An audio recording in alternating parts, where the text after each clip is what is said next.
For real? Oh no.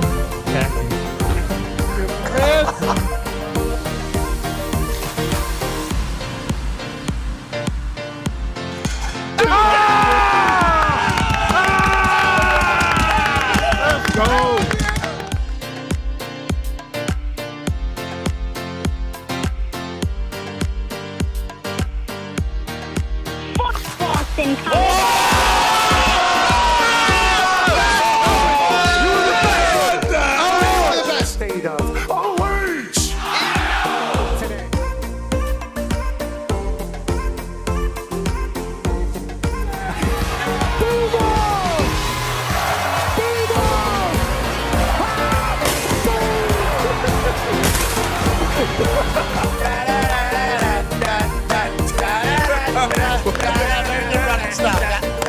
Boston.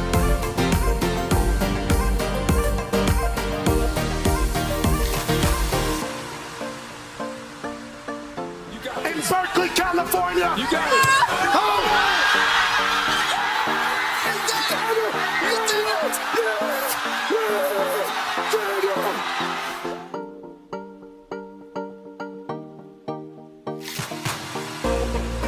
This one's for three. AJ Hawk, $5,000.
USA, USA, USA.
The following program is a collection of stooges talking about happenings in the sports world. It is meant to be comedic informative.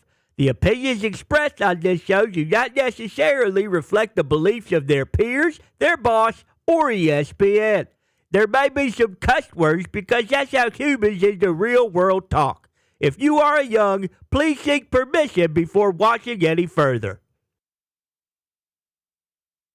Hey, Why? let's go.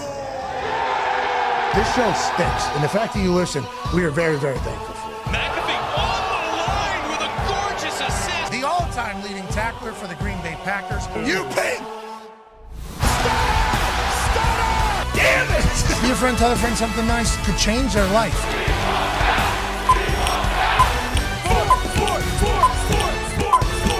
Hello, beautiful people, and welcome to our humble abode, the DraftKings Thunderdome. On this Feel Good Friday, July 17, 2026, this program begins now.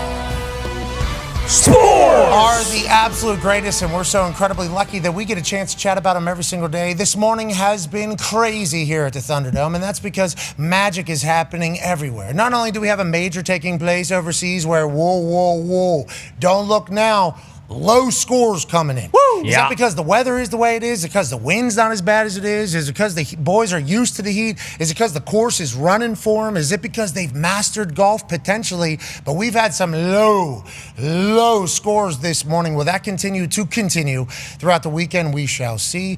We also have a lot of magic happening around football. Don't look now. First teams, first players have reported for training camp. Now we go. Seahawks rookies in the building. Good luck to them, obviously enjoying their offseason now into a full football season. Remember, the rookies in NFL have to go through their college season, okay, whether juniors, seniors, whatever the hell it is, whenever they come out. Let's go back.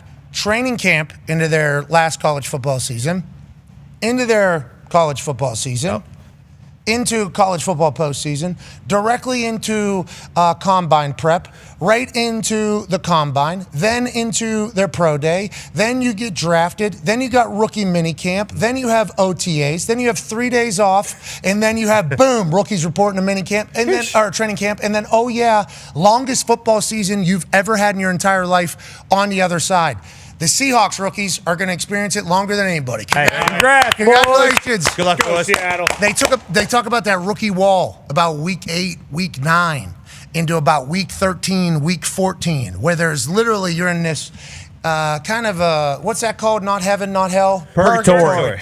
The beginning of your work, which was the beginning of your last college football season, is so far behind you. You have no idea what it is. And then the light at the end of the tunnel for the end of the season, nowhere near. No. You might have to travel to 3 different countries until that thing's there. Yes, so from like week 9 to about week 14-ish, week 15-ish, those rookies are just surviving. I mean, it is just like, how do I find motivation? How does my body hold up? How do I not continue to just get pummeled? And the most important football is happening right now. So what rookies have to do in the NFL is rude. What rookies have to do in the NFL is difficult. But there's only so many spots, kid. Go ahead. We all had to do it. Yep. Good luck. The Indiana Hoosier team that we got a chance to sit behind at the ESPYs, those kids, 16-0, longest college football season of all time. Oh, congratulations, you make it in the NFL. Longest NFL season happening of all time with the most amount of travel. And if you're on a team that's good, that Super Bowl isn't for another 2 years, buddy. So good luck out there, you young bucks. You can handle it. Excited that we're already at training camp. Can't wait to cover the rookies in Seattle as if they are Patrick Mahomes and Travis Kelce at training camp next week. That's right. The Talks to Tables here at Boss Connor, at Ty Schmidt. How many days, Con Man? 54 days, and we'll be, 53 days, 23 hours, and about 59 minutes at 8:21 tonight. Very, very excited for it all. And you know what? Yeah, it's probably hard to see the light at the end of the tunnel. For those guys, for us, we can now see the light at the end of the tunnel. You know, we're saying sports in the intro. We're very close to saying football once again. Hall of Fame game, I believe, is 20 days away, less than 3 weeks. That is unbelievable just to think about seeing people playing. We also have to remember, hey, after Hall of Fame game, although it is awesome seeing kickoffs, seeing kick returns, that football does not kind of reflect the football that we're about to see very, very soon. You're talking about the football this weekend. Obviously, the World Cup has been holding up its end of the bargain for all of us, and we appreciate soccer for that. Yeah, Fantastic. absolutely. It was a bummer whenever those games stopped being every single night. I'm being serious. Whenever we're just sitting through a night with nothing, it's like, man, you know what? I kind of wish some of these foreign little bastards were running around on a football field right now playing soccer. Okay, that is what I was thinking. This weekend, Saturday, third place game for France and England. Good luck, lads. Can't wait. Match. And then World Cup Championship on Sunday, obviously over there in New York, New Jersey, MetLife Stadium, in the shadows of New York City. Spain versus Argentina. Spain, obviously, favorite number 1 team in the country, or in the world. If you do recall, Spain, Argentina, France, and England are the top 4 teams in the world rankings going into the World Cup. They obviously become the final 4. Is there enough parity? That's a great question. Doesn't seem like it. Maybe soccer needs to look into its parity issues. Exactly. Maybe we need a little drafting thing to be changed. Maybe we do need the guys that are playing in the countries in which they play in and place they call residency, play for those teams. Yes. For instance, that guy on the right side of the picture right there, he should be playing for America next That's year. right. I hope he has a good time here with Argentina. I hope it goes back to back. Me too. Because I don't really like watching the Spain team play soccer. I know they're very talented. Congrats to you guys for being a world power and being the number one team in the world. I'm pulling for Messi, but I hope he goes back to back with Argentina. That'd be sweet because he might become the first guy to ever win 3 World Cups in a row with 2 different countries. Yeah, exactly. When he plays for America 4 years from now, that's what we're hoping for. This weekend, huge for football, but also, I mean, we don't need to call Jim Cantor. Our eyes on the internet, Ty, have been seeing something that might be a bit alarming and might make us go, is the under the play here for this World Cup final, Ty? Well, yeah, is the under the play? Is the game going to even be played on Sunday? Is the question? Because listen, we've had this type of thing happen before with the wildfires up in Canada, and then we get the notifications on our phone like, "Hey, air quality's not good in Indy," and it's kind of like, okay, yeah, whatever, sounds good. We were just in New York, and I think it was Monday, like blue skies, looked unbelievable. Tuesday, when we were going to the ESPYs, it was like, what the hell's going on? Starting to get a little Gotham City. Yeah, it was like smoggy almost. And now we're seeing videos come out from Pittsburgh and Philadelphia and other places on the East Coast. And like they're basically saying, like I think in New York they're advising people to stay inside. They said, hey, if you are walking around the city today, the air quality is the equivalent of smoking like 10 cigarettes. Yeah. So don't do that. We've already had a bunch of baseball games. Either they're stacking them to play doubleheaders to get them done earlier. There's a chance that like the Dodgers are in New York to play the Yankees. So we'll see. I mean, that game's supposed to be on Sunday in New York. I hope the air quality is good enough for them to play. New York, New Jersey. Well, yeah exactly. That game's in New York, New Jersey, obviously, which is very fascinating the way they title it, just from the beginning and also now with the World Cup. Lungs and air, not a big deal for soccer? Or I would assume that it is a huge deal. That really does, because America has had such a good run here with the World Cup. Yeah. Not that Canada and Mexico have not. Let's say we have absolutely crushed it. But now, the combination of the Canadian fires with the air quality, which we've experienced over the last couple of years. Canada, by the way, if this is what we're getting, I don't even know what it is up there. Obviously, scary stuff. Plus, with the flooding that happened, I mean, scary stuff whenever the Earth just has this shit. I don't know how it's possible for these things to take place, but I do appreciate the fact that our planet just continues to pump through and just kind of filter it out, and inevitably we'll be back to being clear skies. But this was a long time. It was like weeks and weeks and weeks of us having shitty air. Yeah. This is just hitting now. Sunday having the World Cup final. I don't want this to dilute the America World Cup experience. Can't happen. But there's a chance 2 best teams in the world can't breathe for shit in a game in which you need to. Yeah, you can be sucking air the whole time. Which team smokes more cigs on the regular? Yeah, who's built for this? Who was born in the dark? Like if Maradona was playing right now, we'd be like, that guy He'd be better. is going to be skipping through this entire smog. But that is something that's going to be really talked about. And obviously, we here in America are going to be dealing with this because of the Canadian fires. Couldn't even imagine what it's like up in Canada. T's and P's to everybody, but definitely something we should think about with soccer. Now, let's talk about the major that's taking place throughout this weekend as well. Huge over in Royal Birkdale. Let's go to one half of the Hammer. Dahn. Cowboys, AP Tone. Huge morning over there in England, pal. Yeah, it was. You opened the show with the low scoring. There are now 6 men all time who have shot a 62 in a major championship round. 2 of those men being today. On the left, you have Lucas Herbert there, who came out and shot a 62. He shot a 28 on the front 9, Pat, which is absolutely insane. I believe he birdied 8 of his first 11 holes. He is your current leader right now for the golf tournament at -8. And then Sam Burns, the other man on that graphic, he also shot a 62 today. He chipped in out of the sand to shoot that 62 on 18. They had unbelievable rounds, historic rounds today, and then also at the top of the leaderboard, Cam Young has shot back-to-back 67s. He's -6. That's what we got going on right now. Royal Birkdale. Shooting a 62 in a major round has happened 7 times. 2 times by Xander Schauffele in 2024 and 2023. Sam Burns, Lucas, Shane Lowry has done it in 2024. 2023, Ricky Fowler did it. 2017. The great Brandon Grace. Yes. Wow. Oh, yeah. Be great. South African. Yeah. Shout out. I mean, you shoot a 62 in a major. Imagine the conversations you're having with yourself. Well, you're playing some golf. No, but then whenever you're Brandon Grayson, never heard from again, it's like, I can. Yeah. I definitely Where'd that I go? definitely can, but why? So hopefully these guys will continue to do this. Obviously a historic morning. A lot of people talking about he could have broke the record of all time, missed a putt. I hate that that's the conversation. Guy just put together one of the most historic rounds of all time, and all anybody's talking about is, well, if he could just putt a ball maybe on the 18th. Oh boy. Get off. Let's not talk He was about bummed out. You too. gotta make that putt. Yeah. Let's get it off. You gotta knows. make He was that bummed It's not out. about that. It's not, he shot a 62. It's only happened 7 times. Everybody, I opened the internet, obviously, after this happened. All anybody's saying is, what a loser this guy. Misses a 3-foot putt to have the all-time record in a major. It's like, okay, there was 61 other shots here. Yeah. 28 of them were in the front Oh, nine. my I mean, God. it is. And now He he's may- in the lead and he has to sleep on that. I don't get Tomorrow's All going to right, be all right. tough. Foxy doesn't have him in his little thingy. I that, don't. I don't think I anyone don't. does. Nobody does. Okay, shout out to golf pulling for us. Yeah. Pulling through for us. Shout out to soccer pulling through for us. Shout out to NFL having teams. And let's talk college football now. Obviously, we are only, I think, 6 Saturdays or 7 Saturdays away from college game day. Yes. Everybody tighten up. We're tight. Kid. Ready. Hey, fight camps, 6-7 weeks. I think that's what we got. Yeah. Yeah. So maybe we do start trimming a little bit of the extra Agreed. energy that maybe is sitting around some of us in here, okay? Maybe let's try to fit in our chair still after getting married in a courthouse, coming back off of break. We got a long football season coming up. Foxy, that's in your department.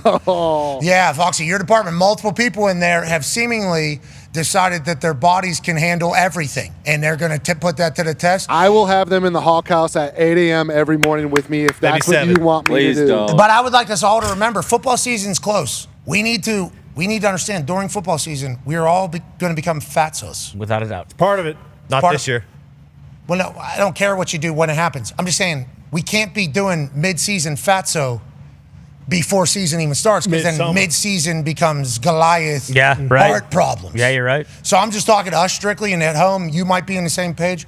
We got about 6-7 weeks here to really get into fighting shape so we can handle a football season of beating the hell out of ourselves. Because that's what we're going to do while we watch these incredible athletes and these magical teams try to become the next great story. Last year, Indiana Hoosiers won the national championship. They, in any other year, could potentially win the ESPY for the best team of all time, because just a few years back, they were the worst team in the history of ball. Now they're national champions. When you talk about the college football landscape, Ohio State, they didn't win it all last year. No, Everybody's they didn't. saying they're soft. Cristobal, obviously, he's going to have to reload after a magical run. How about Oregon? What are they doing? Well, Dante Moore comes back, but are they ever going to be able to really go on a true run?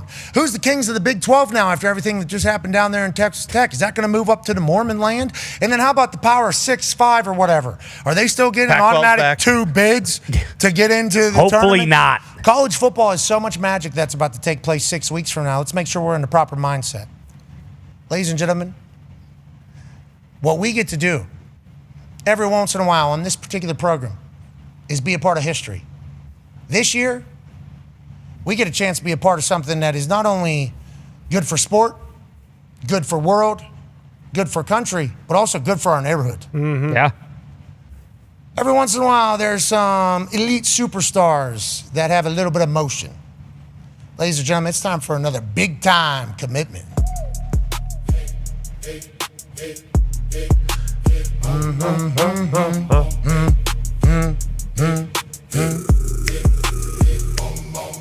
It's a big day for some big names, locking in the play in some big games. It's a big day for some big names, locking in the play in some big games. Where you going next? Recruiting is like chess. Got a 4D if you wanna be the best. Announce it on the show. Where you gonna go? Everybody waiting, they all wanna know. It's a big day for some big names, locking in the play in some big games. It's a big day for some big names, locking in the play in some big games.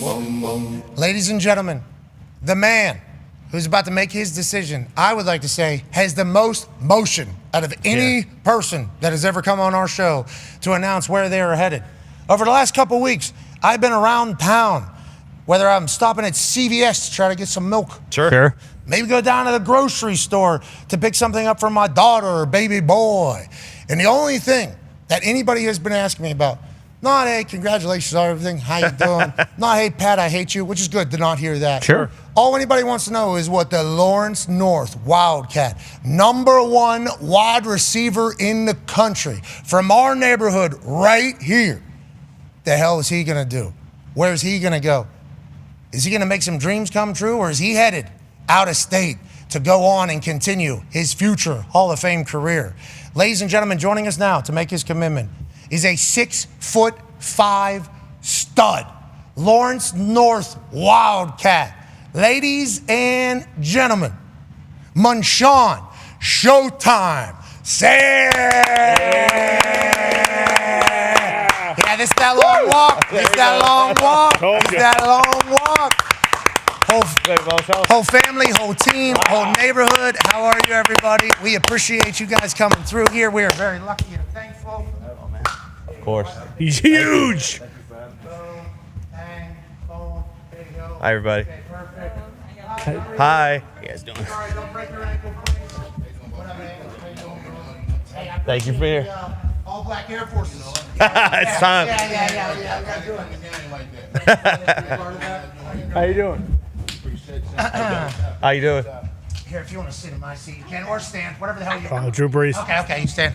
Hey, how you doing, Randy? Great to see you, Randy. You're doing a great job, Randy. You're doing a great job, man. Okay, thank you all for coming. By the way, we appreciate you guys. Hell yeah. This is the Thunderdome, by the way. I don't know if you guys have driven by it. This is what the inside looks like. Munshawn, thank you so much for letting us be a part of this. Thank you. Can you tell us who's around you here so we can make sure we represent the entire crew that has gotten us to this beautiful day here? First off, I want to start off by saying thank you for having us. You know, me and my family. It's great to be here. You think I would have locked your ass up, though, when you came in here? This is my mom, Shanika. It's my godmom, Sinead. It's my sister, Tiara. It's my pops, Ray. It's my little sister, Angel. Agent, Dahn. Agent. Randy. Sorry, Randy's getting on the shins this morning. Randy's been getting on the shins this morning. Randy, we love you, brother. I've known your other agent. I don't want to get the Dahn. Sorry, that's on me. I've known him a long time. You know, he's a legend around here as well. Mm-hmm. Worked for the Patriots for like 19 years, went to Las Vegas. Now you're doing, now he's back in town representing, trying to take care of the next future. We appreciate the hell out of you, man. And thank you for your service to ball, actually. I really do appreciate that. Now, on that note, we can't wait to see what you end up going on to do. We've been hearing about you forever, man. You've taken the state by storm, obviously, and obviously the entire college football recruiting world by storm. Let's talk about how we got to this day. When did you start getting recruited, and how has this entire process been for you and obviously your team around you? I really started getting recruited my freshman year, towards the winter. I got an offer from Louisville, and ever since then it just kind of picked up. I know I kind of always had the size. I just had to work on, my craft. And, my team around me, my coach, my head coach, Coach Mal, Coach Ray, Coach Wilson, they with me every day. They be on me hard. They don't let me take no days off. And it's been great, really. I kind of never thought it was going to be like this, but it's a blessing. Yeah, there's no way you could ever expect to be this. And I want to let you know, I never expected a high school kid to be the topic of conversation when I'm going to CVS, too. It's not supposed to be like that, which means you are an abnormal person, man, which is a good thing. All the greats are abnormal. How's the work ethic? How's the love of ball? We appreciate the hell out of football. We enjoy it. What's your favorite thing about the sport and about your craft? Ball. Ball is really life. I wake up, breathe football every day, sleep. Every day, everything is football, really. My craft was really, the most important thing about my craft is the little details. Not even just what I do.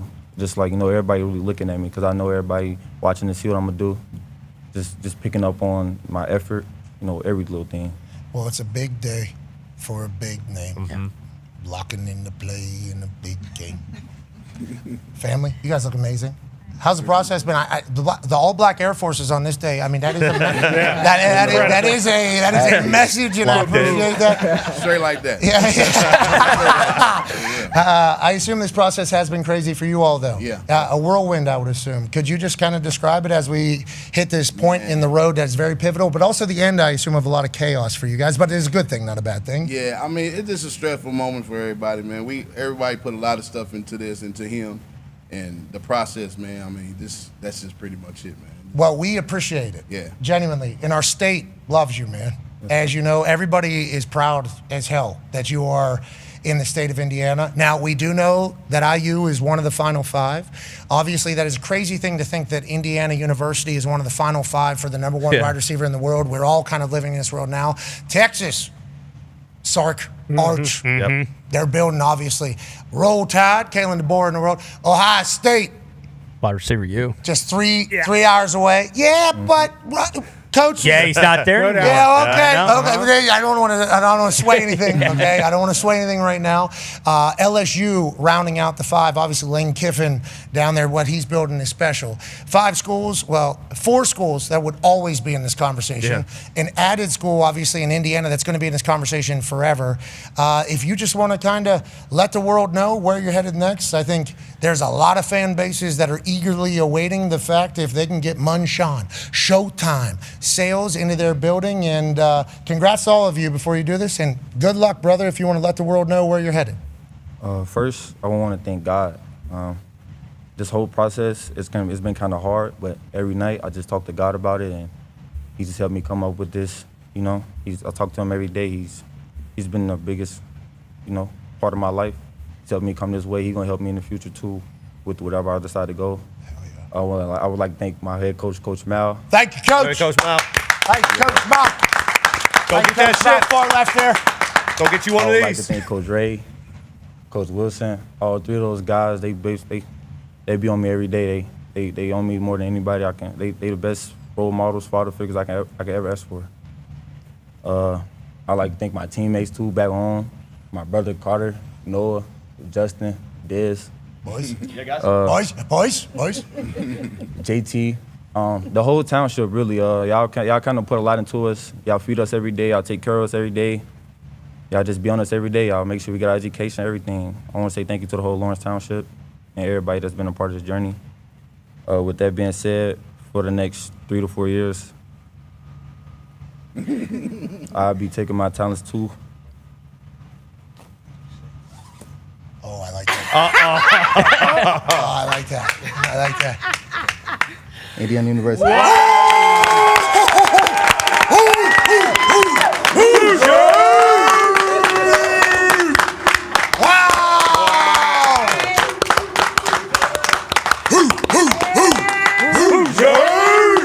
I just got chills, man. I just got actual chills. I just got actual chills thinking about that, man. Just as I moved here in 2009. Yes, sir. Okay, in this state, obviously the Colts, Peyton Manning comes in here and makes football a thing. You know, basketball, racing, I assume people that have been around a lot longer, football wasn't really a thing. What Signetti and the boys have been able to do down there has ignited, I think, a fan base of basketball fans, of Hoosier fans all around. I think the largest active alumni in the United States of America and everything like that. The fact that the Indiana, I'm seriously, I got chills. Who knows where he's going, whenever he comes up here. The fact that you're staying in Indiana, the amount of pride that this state is going to have while following you, and the amount of everything forever is incredible. Can you tell me why you picked Indiana, other than the fact that you just wanted the state, the township, the coach? Who's in the red hoodie there? That one of your teammates who has offensive lineman right there? The best cameraman in the city, man. Yeah, that's right. But can you tell me why Indiana? And thank you for doing that for our state, bro. Yes, sir. Indiana was like my second offer, and since then they've just been pouring into me. I go up there a lot, and I talk with Coach Shaney, Coach Eddie, and Coach Sig. They're my guys. Them probably the best relationships I have with coaches. It just feel like home since day one, and I'm just ready to work. We love to hear that.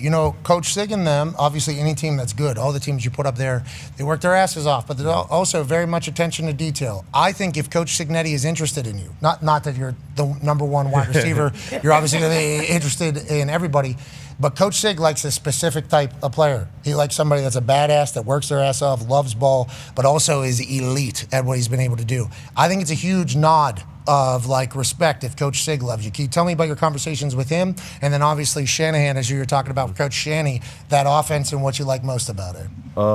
Coach Sig is a straight up guy. He's gonna keep it real with you. He's not gonna sit there and tell you what you want to hear. And coming from Coach Mal, that's just what he built into me in high school. So it just kind of clicked instantly. I don't want no guy that's gonna sit there and tell me what I want to hear. and just give me bullshit. I wanna work for everything. I just want it.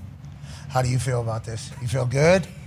Brother's only going to be about an hour south, hour 15 south. You're going to have to go down there and have a good time. Sound good? You yawning in the middle of that was awesome. Not nervous at all. Not nervous at all. When is this? When are we getting done with this thing?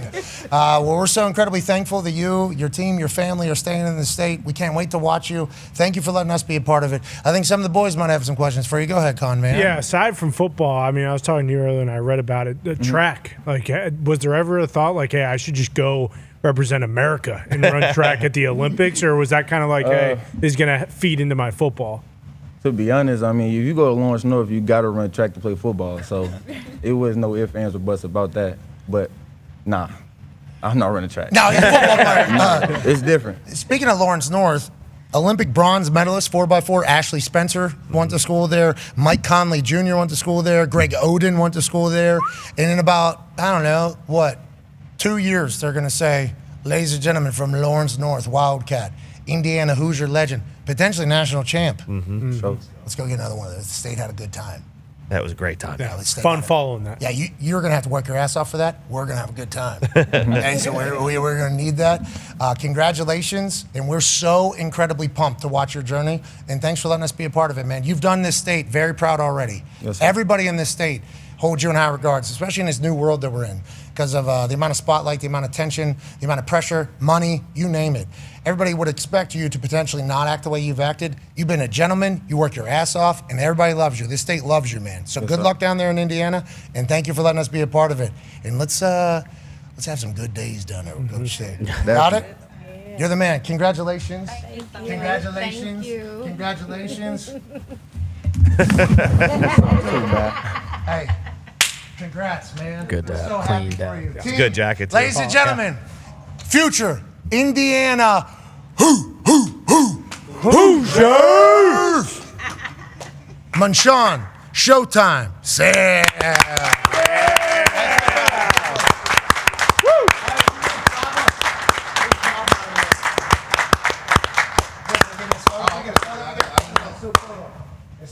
Yeah, so I know. You know, he told me earlier, he said it's time to go get a state championship, too. He's ready for that, too. You guys want to float around? Oh, yeah, you got one right here left, huh? How are you this year? You good? It's on the way. It's on the way. On the way, like that. throw it up. Coach knows. Yeah. Tell the QB, Yeah, coach. come on, be seen, be seen. Hey, look through the- Chuck that thing.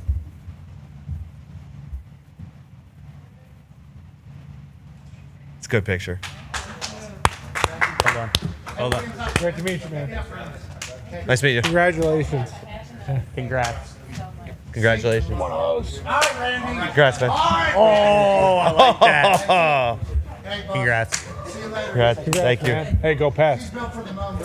She was yawning out there. That was She got me too. Yeah, I Pretty knew it was good. coming. Yeah, me What, too. you got slid? Yeah, I got too slow. That's Oh. my daughter all the time. She got me. Got my ass big time. I got a clean high five. I know. She was Get 'em. deciding. She Get was 'em. going to say, am I going to get this guy? Oh, okay. See you, team. See you, team. Thank you, guys. Congrats, That everyone. was unbelievable. I mean, that's a squad, huh? Yes. Yeah. Let's do one of these. I mean, that's a whole town. Yeah. Whole township. That's number one recruit. You know? Thank the whole township. Hey, congratulations, team. Thank you, guys. Thank you, guys. See you later. Hell yeah, coach. Like that. Yeah. Go Hell get yeah, coach. He's Coach, fired go up. get you one of these, Coach. Coach, let's go win one of these. Let's go get you one of these. Let's go win one of these this year. Let's go get one of these. State title. That's I like right. that. I like that. I believe you, by the way. Can't leave Throw either. football. Yeah, and also he Smacks. Fills the gap. Play the wood a That was bit. the first thing I talked to him about. Yeah, he plays safety too. So I mean, let's not. He's 6'5". What's the 190? He might be playing DN by the time he's a junior. I mean, he loves ball too. He plays. He'll stick his nose literally in there at 6'5", 190 as the number one wide receiver in the country. Very rare are you going to be able to see him play on the defensive side. Very rare would anybody let him. You know, we don't true. need you. We don't need you to do that. He loves ball. His team loves ball. And I'll say this city, this is literally right. It's like right there. This city. Like 4 miles away. The city loves this guy, and he's done it all right. if he wouldn't have went to IU, there would have been some real heartbreak. Definitely. Wow. There would have been some real heartbreak out So there. many, from a lot like of you folks. talked about CVS. I got so many texts when, because obviously, we're so close to IU. My wife went to IU. Like, I got so many texts when they found out he was coming on the show. Like, they're very excited. Yeah, very excited. And a lot of the people seemingly knew that he was going to come on this show and do this before I did. Mm-hmm. Yeah, me too. I mean, it was like 3 weeks ago, before we even go on break. Hey, heard Munchin's going on your show to commit. I'm like, really? Is that real? Is that happening? They're like, yeah, he's going to Indiana, right? And I'm like, I didn't even know he's coming on my show or whatever. And they're like, yeah, it's happening. So I would like to say, just as a person that lives in this state, that's cool. Yeah. Yeah. Texas, Alabama, Ohio State, LSU, IU. And for some reason, it makes sense at this stage. Hell, it does. But if you were to go in a time thing and go back 6 years, 5 years, 4 years, 3, yeah. whatever it 3, is, 6, that would be the most insane thought. Ladies and gentlemen, joining us now, just as we continue to talk about college football, not about what just happened, just college football as a whole, national champion, head coach for the Indiana University Hoosier football team, Paisano, Yinzer, icon, Kurt Signetti. What's happening? Coach, obviously nothing specific just happened, but how do you feel about the culture and the team in which you're building? Obviously, national championship is something that the entire world sees, but there's a lot of work that goes behind that, and there's a lot of traits that you look for in players that end up coming to your particular program down there in beautiful Bloomington. What type of guys do you think you always look for, and what do you think you have going on in the future, Coach? Yeah, that Natty 16-0 hadn't happened in 136 years. Now, how that team doesn't win a certain award as the team of the year, but some networks are consistent in getting it wrong. No, it's not that network. No, it was fan poll. I want to let you know, Coach. I want to let you know. We were talking to Team USA's Kachuk and Charlie McAvoy. Team USA hockey, both women and men, obviously did some magical stuff as well. First time, long time, and changed the world. I found out day of ESPYs that was online fan polling, and I'll tell you, if New York's involved, I don't know if anybody's going to beat them. Maybe if you were there, Coach. But on that note, Coach, we were talking to your team. You're not beating them, and there's a lot of deserving teams in that. That but your team, came from there. we mentioned this though. Your team though, Yeah. what has happened and transformed in 16-0, not let alone 136 years in all of college ball, but for it to be Indiana is absurd. But it's because you and your team and your staff, which I know you have a lot of want to deflect for, but you guys bring in the right people. It seems like you very rarely get it wrong. Why do you think that is? And who are the type and what are the type of people that you're looking for to be Hoosiers under you? Coaches and players, but player-specific guys that love ball, love the process, want to be coached, have high standards. They're tough. They can handle the grind, and they want to be great and do the things to be great. The difference between good and great is just a special discipline, focus, relentlessness, and keeping your eye on the bullseye. And smart guys also, not only talented guys, but smart guys. Because, you got a lot of good players that are smart guys. They can do a lot of good things between the white lines. And your defense and offense last year were special to watch. We were very lucky to be a part of that entire run. And obviously we had seen it a little bit earlier than everybody else because we live an hour north of you. So we had been seeing it on local news, what you were building. And we were seeing the highlights, and we were seeing the work ethic, and we were seeing the buy-in before everybody else. I would like to say thank you because you guys made me look very smart. Okay, now I have eyes, and I saw what you guys were early. And I was a believer, not only in the team, but a believer in you. Okay, I was a believer in you at JMU. If I would have known you were at IUP, I would have been betting on their ass too whenever you were coaching them.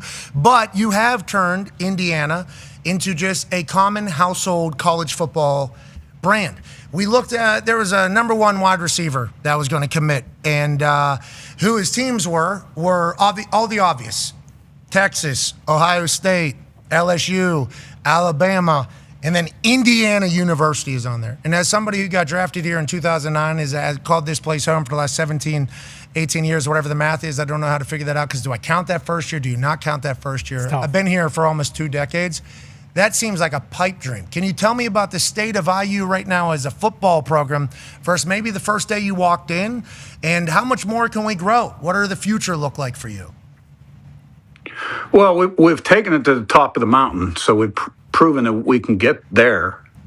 You got to start over completely. I think we have a lot of work to do in fall camp. Playing a 16-game season, we had a lot of guys out in spring ball, so we're anxious to get guys working together for the first time, newcomers, portal guys, returners. And, I think every team you find out a lot about every day in fall camp and every game. So I think we got a lot of nice pieces, and that's why you play the games. But that's every single year, regardless of what your record is. And we've got good people. Coaches have been together a long time. I like the guys we got in the locker room. And, we've been successful every year in the past. And I don't see any reason why we can't be successful every year in the future. Well, I Googled it, and, it said, all right, I'm not we're going to put that one to bed in the past. You coming in there, though, and being so transparent with all of us after it all happens, and it end up working. I mean, this is Babe Ruth calling his shot. This is the Founding Fathers on July 4th, 1776, saying we're going to end up getting it. Calling your shot is fun if it hits. But you ain't kidding. Yeah. But if it's done, if it doesn't work out, you're basically cast aside as the biggest doofus of all time. I've appreciated the fact that you've come out and you said, when I walked through that place, man, everything I was saying, it wasn't just like, for me, it was like, we need a mindset change around here. We're not just participating. We are trying to win this thing. The buy-in from the school, president, AD, everybody has been magnificent. You signing a deal there to stay there when you could have went any NFL, college. Shit, if you wanted to coach Aussie rules football down there in Australia, they would hire you. They Ted Lasso your ass over in the Premier League. England now. Yeah, maybe even. Why did you decide to go ahead and say, this is my home? And you did a deal, I think, that activates something if somebody else signs a deal. Tell me why you think this is the place you can call home forever, as opposed to what some coaches would do, which is like, okay, now we head somewhere else. Yes. I don't know. Maybe I'm a little old school. The grass isn't always greener on the other side. I really appreciate and respect the people that I report to and like them. I like the people in Bloomington. I think we have everything you need to be successful. My wife loves it here, which is important. Very. Absolutely. And this is sort of my creation at the end of the day, even though it's not all about me at all. I get too much credit, and if we stumble, I'll get too much blame, but I'll take the blame. Why go somewhere else? And we're happy as hell you did. And we still need to get down there and get the putting green. Tennis court. Absolutely. And the swimming pool now. I mean, the wife was working on the pool all summer long. You got to see it. And that's the other. How could I leave the state of Indiana with a great fan and asset like you guys up there in Indy, huh? You tell me, actually, because there's a lot of people that kind of just cast us aside. You should ask Marcelo's publicist. The host of that. Never mind. Let's move along. We shall. You're number one. No, actually. You are. You're number one, coach. Yeah, you are. That's over.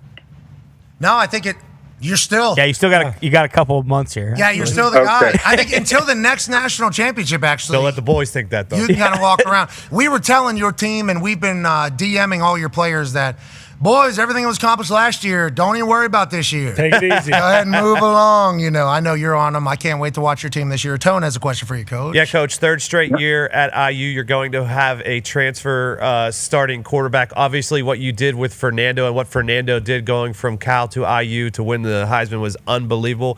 Now you bring in Josh Hoover from TCU, has almost 10,000 career passing yards, I think over 1,100 snaps.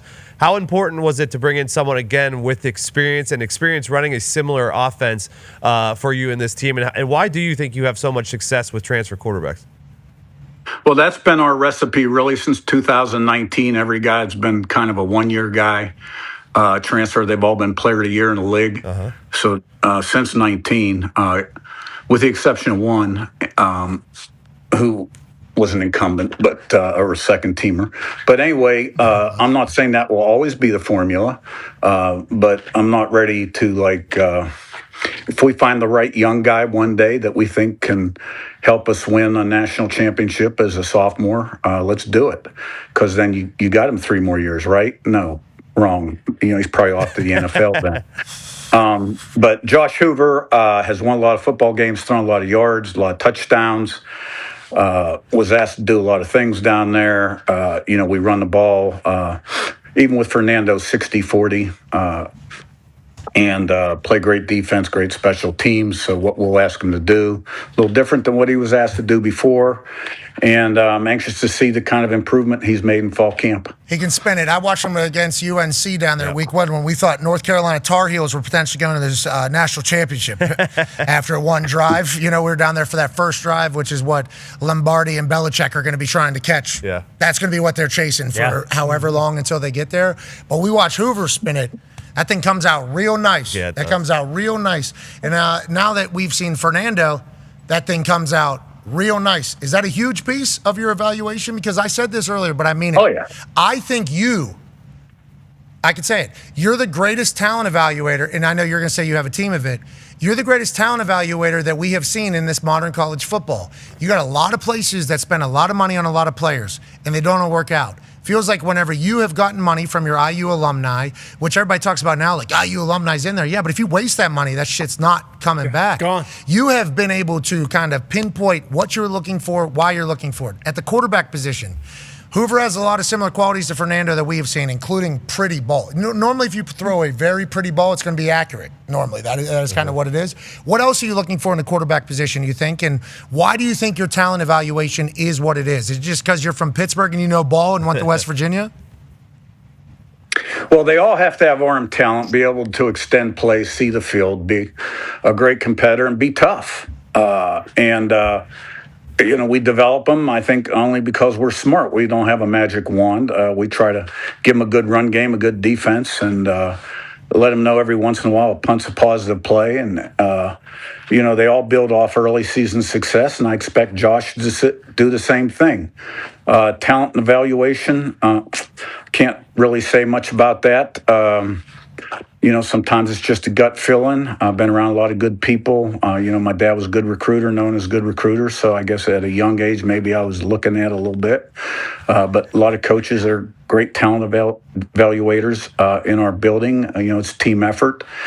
And, it's kind of like you're as good as your last game. You're as good as your last recruit, right? The first big bust I bring in, right? I won't be such a great talent evaluator anymore. I can't wait. We can't wait to be like, because obviously you'll be getting killed. Sig, made a mistake here. And I'll go, whoa. Let's go back. Yeah. A lot of hits. Yeah. A lot of hits. You said there's a lot of good talent evaluators in your building and a lot of good talent evaluators around the league. There's a lot of ass talent evaluators, too. There'll be some buildings with College Game Day I'll get to walk in and I'll meet somebody. And as soon as I shake their hand, I think that's a turd for sure. How much did they pay that guy? Max. It's like, all right, make some interesting decisions here. And I immediately go, I think this place is in a bad spot. Whenever I meet your guys, even at the ESPYs. Yeah. It was all. They were sitting right in front of us. They were sitting right in front of us. Literally. Now, I was supposed to sit at the end. Some seat guy was telling me to sit down there right behind Fernando all by myself.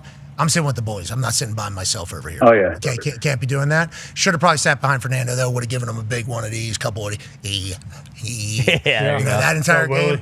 But all your guys, you need to know this. Gentlemen. Yeah. And also good time. Not like. Tight. Yeah, not a bunch of very tight group. And obviously you'll have that national championship forever. I can't wait to see you guys celebrate that. And let's get another one. Last question for us, obviously at the top of the mountain has some perks, and for us it's good too. Go ahead, Ty. Yeah, and I was actually shocked by this, Coach, seeing as how we kind of know you a little bit. You did the voiceover for the NCAA football, the new football game, like the college football game. And, seeing as you're kind of a no-nonsense, no bullshit kind of guy, I thought it was maybe a joke, but then, you listened to it, and I thought you did an excellent job. What you were saying in it, though, was kind of talking about how in this day and age of college football, like every kid you bring in is looking for something different. How aware were you when you were doing that? Like, oh, there's actually a chance me doing the voiceover to this video game could have, like, a massive impact or implication on whether or not some recruits or transfer kids want to come to Indiana because you're kind of a forward-facing person on that game. Yeah. Well, I mean, that's the reason we agreed to it. We thought it would be really good for the program, our brand, and recruiting, because a lot of the guys play that game. So it was fun. It turned out well, and so I'm glad we did it. It was good. Hey, you nailed it. Actually, you nailed it. Voiceovers aren't easy because you're in a studio. I assume you're in a studio on a microphone, or maybe down at IU, and you don't see what's running behind it. And you're not talking to a team, which you would normally be talking to. So it's literally like you're penning a journal or something like that. So bringing the juice and the delivery, not easy at all. And I want to let you know. Get crushed. You nailed it. You were the only thing really a part of that game that everybody was like, good. So, Coach, we appreciate that. We'll be down to see you soon, hopefully. Tell the family we said hello. And grazie for what you're doing in Indiana and potentially keeping Indiana's best players of all time in the state of Indiana. You're the man for that. Go IU. Grazie, prego, ladies and gentlemen, Coach Signetti. Coach. I wonder if he knew. No, I doubt it. I don't think so. He'll get informed, I'm sure, at some point today. Yeah, because NCAA rules, he's not allowed to say names of anybody that does anything. Now, he can give him $10 million.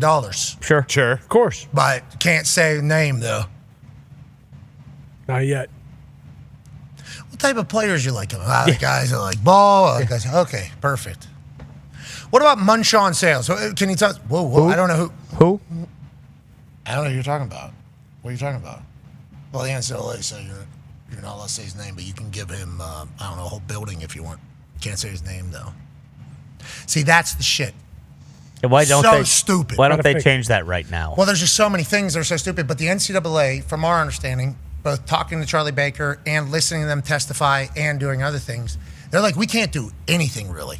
But the cheeseburger, that does fall into our thing. Saying a name before actual sign, that is our thing. All the new shit, we can't do anything because we'll just get sued.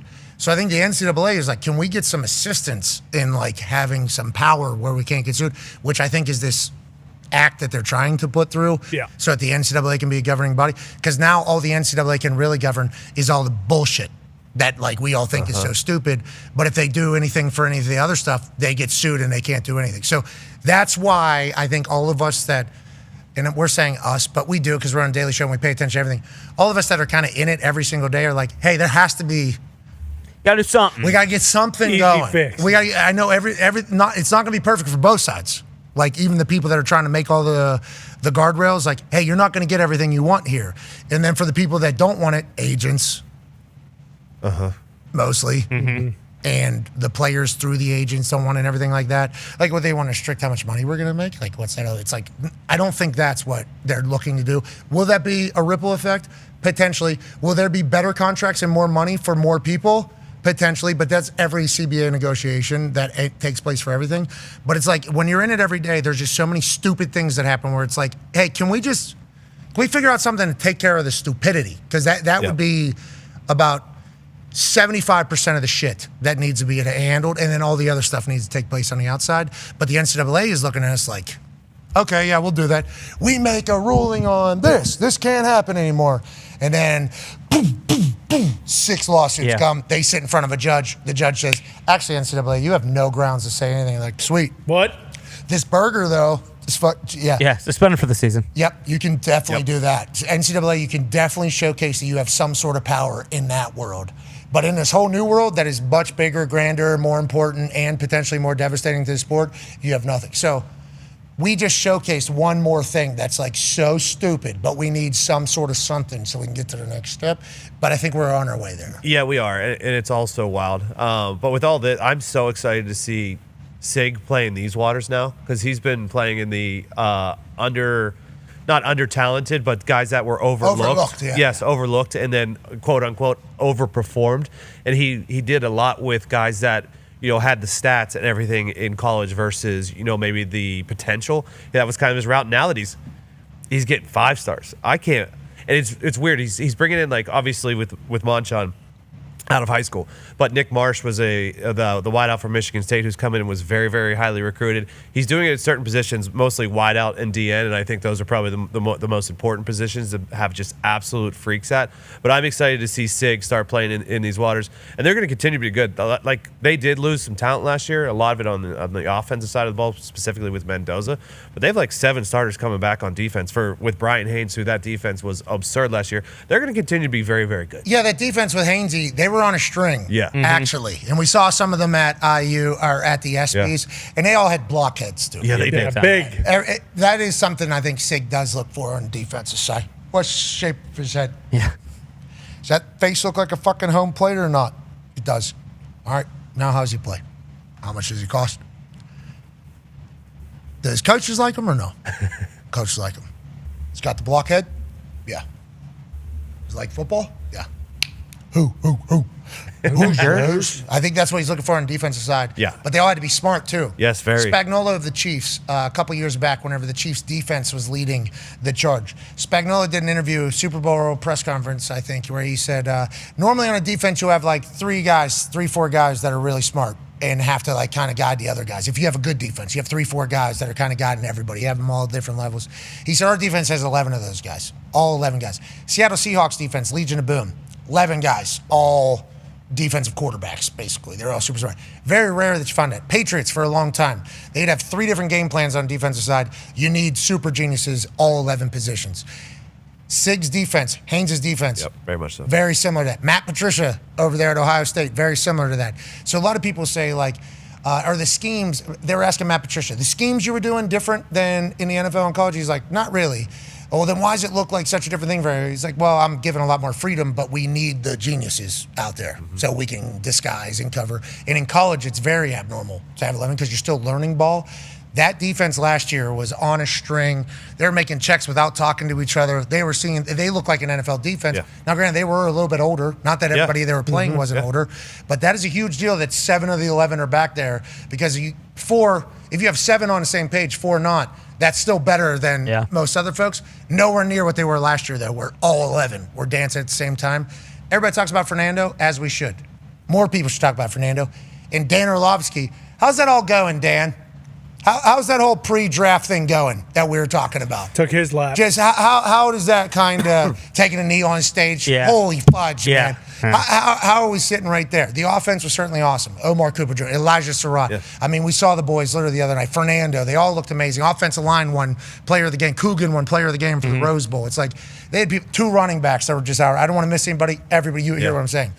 Nowakowski. Riley Nowakowski. The defense, though, was the reason why. I mean, they gave up like 10 points a game. Yeah, the defense was the reason why they won a national championship. It's Yeah. also the reason why people that knew Indiana from early in the season, were like, remember the Ohio State game? That was one of the best defensive games, both sides of the ball, that we've ever seen. yeah, and obviously Ohio State's defense has 11 guys or whatever, or 10 guys go. This Indiana defense, when it's all said and done, the number of people that were drafted as well, there's 7 of them left. Who knows what we'll continue to keep track of it. They were the reason why I was such a believer. Like, hey, yes, Oregon, should they beat Indiana? Maybe, in theory, they should. But from what I've seen, Fernando doesn't miss. Signetti's going to have a good plan. And the defense is real. First play. As long as they can, exactly. Landino's and that back. becomes, Landino had a big that becomes game the that entire story. And then third possession down, and they forced a fumble. Like their defense won the Peach Bowl 10 minutes into the game. Yes, it was over. It was cool to watch them, and especially because we're in the state, and obviously have a lot of ties to the Hoosiers. My wife, obviously her family. You was talking about your wife. It's like Hoosiers are everywhere around here, and they kind of weren't allowed to be loud other than Little Five. We got a good Little Five. What's the Midnight Madness thing they have? They have like a Midnight Madness thing that's cool. Maybe there'd be like an old school Bobby Knight trailer that'll come out. Sure. Good stuff.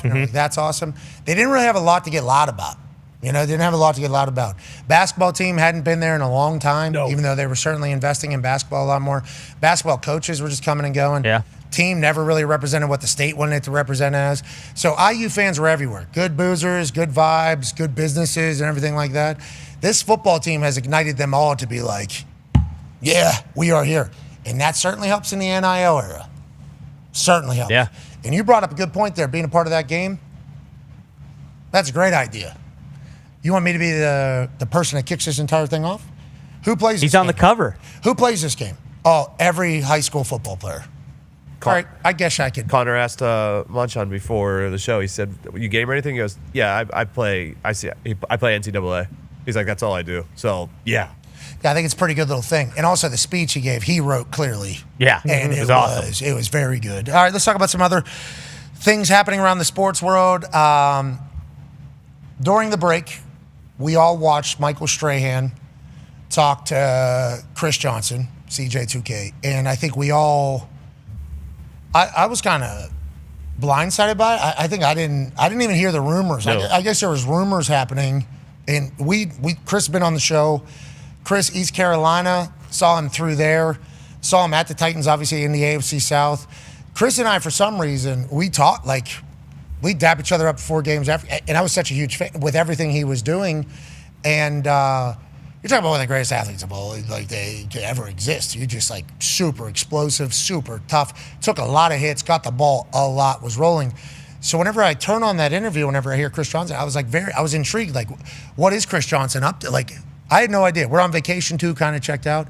When I turn it on and I see it, I'm like, oh my man. Like, I think we're all very devastated. I think we're all kind of dumbfounded by it, but we're also reminded about ALS in that moment, about how long ago was the first big one? I think like in the 50s, 40s. Yeah, Lou Gehrig's was in the early 40s. 40s, there it is. Very public. Everybody talks about it. So from then until now, we still don't have any, and they're saying it's sporadic. 90% of the time it's just sporadic in like pubs. So we don't have a lot of information. I guess there's probably been a bunch of research. Still don't have a lot of anything. And I heard Chris's wife, I believe, say, we're still praying for a breakthrough or whatever. So I think that led all of us to be like, all right, well, how do we, I think a lot of ex-NFL guys hey, how do we kind of help this entire thing? So obviously the Ice Bucket Challenge comes back. I said I was going to donate $250 for the next 1,000 people that do it, $250,000. We're going to donate towards research. I hope everybody else jumps in on the CJ2K Ice Bucket Challenge, ALS Ice Bucket Challenge. But I do appreciate the hell out of the Tennessee Titans. They're going to be honoring him, put him in the Ring of Honor. Now, obviously, I assume they think that they were going to do that this later. Like Chris Johnson, obviously one of the greatest of all time. Let's remember that this is a good story telling us. We have no idea what's going to happen tomorrow. Let's try our best to enjoy the hell out of the moment. Let's try to help people out. Let's remind ourselves to tell people that we love them. And I appreciate the Titans doing this. Obviously, this was going to be inevitable, but I can't wait to celebrate the hell out of Chris. And hopefully, somehow, some way, we found a breakthrough in this to help the entire society. But Chris, we love you, brother. We absolutely love it. It was an honor to watch you play football, and we will continue to be allies in the research towards ALS. All right, hour one wrapping up here. Munchon goes to IU. Sig feels good. What will hour two have? They're 2 of 9 on conversions. Here's the handoff to Chris Johnson. Johnson hurdling. Watch out! Johnson again cuts it back. Touchdown, Tennessee! Woo! 89 yards.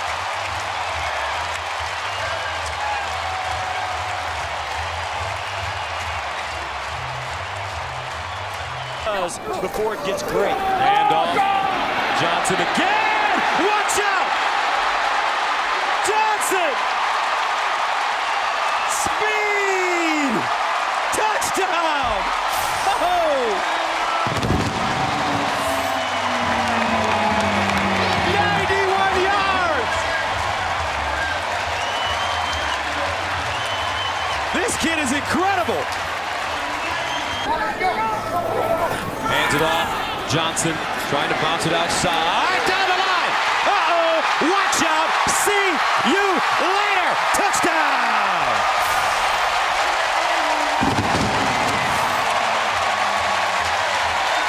57 yards for the burner. Young, again on first down, chased by Chris Long, dumps it out to Chris Johnson. He's got some space, folks. Cuts back to the open field. Chris Johnson cuts back again. He's going to go all the way to the end zone for a touchdown.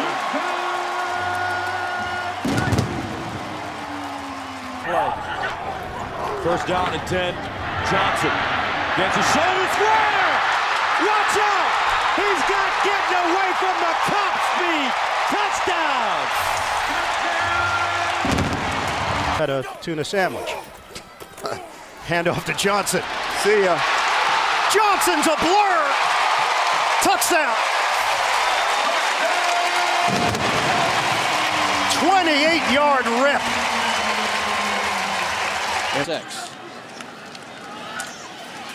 Johnson again. Chris Johnson. There you go. How good is he?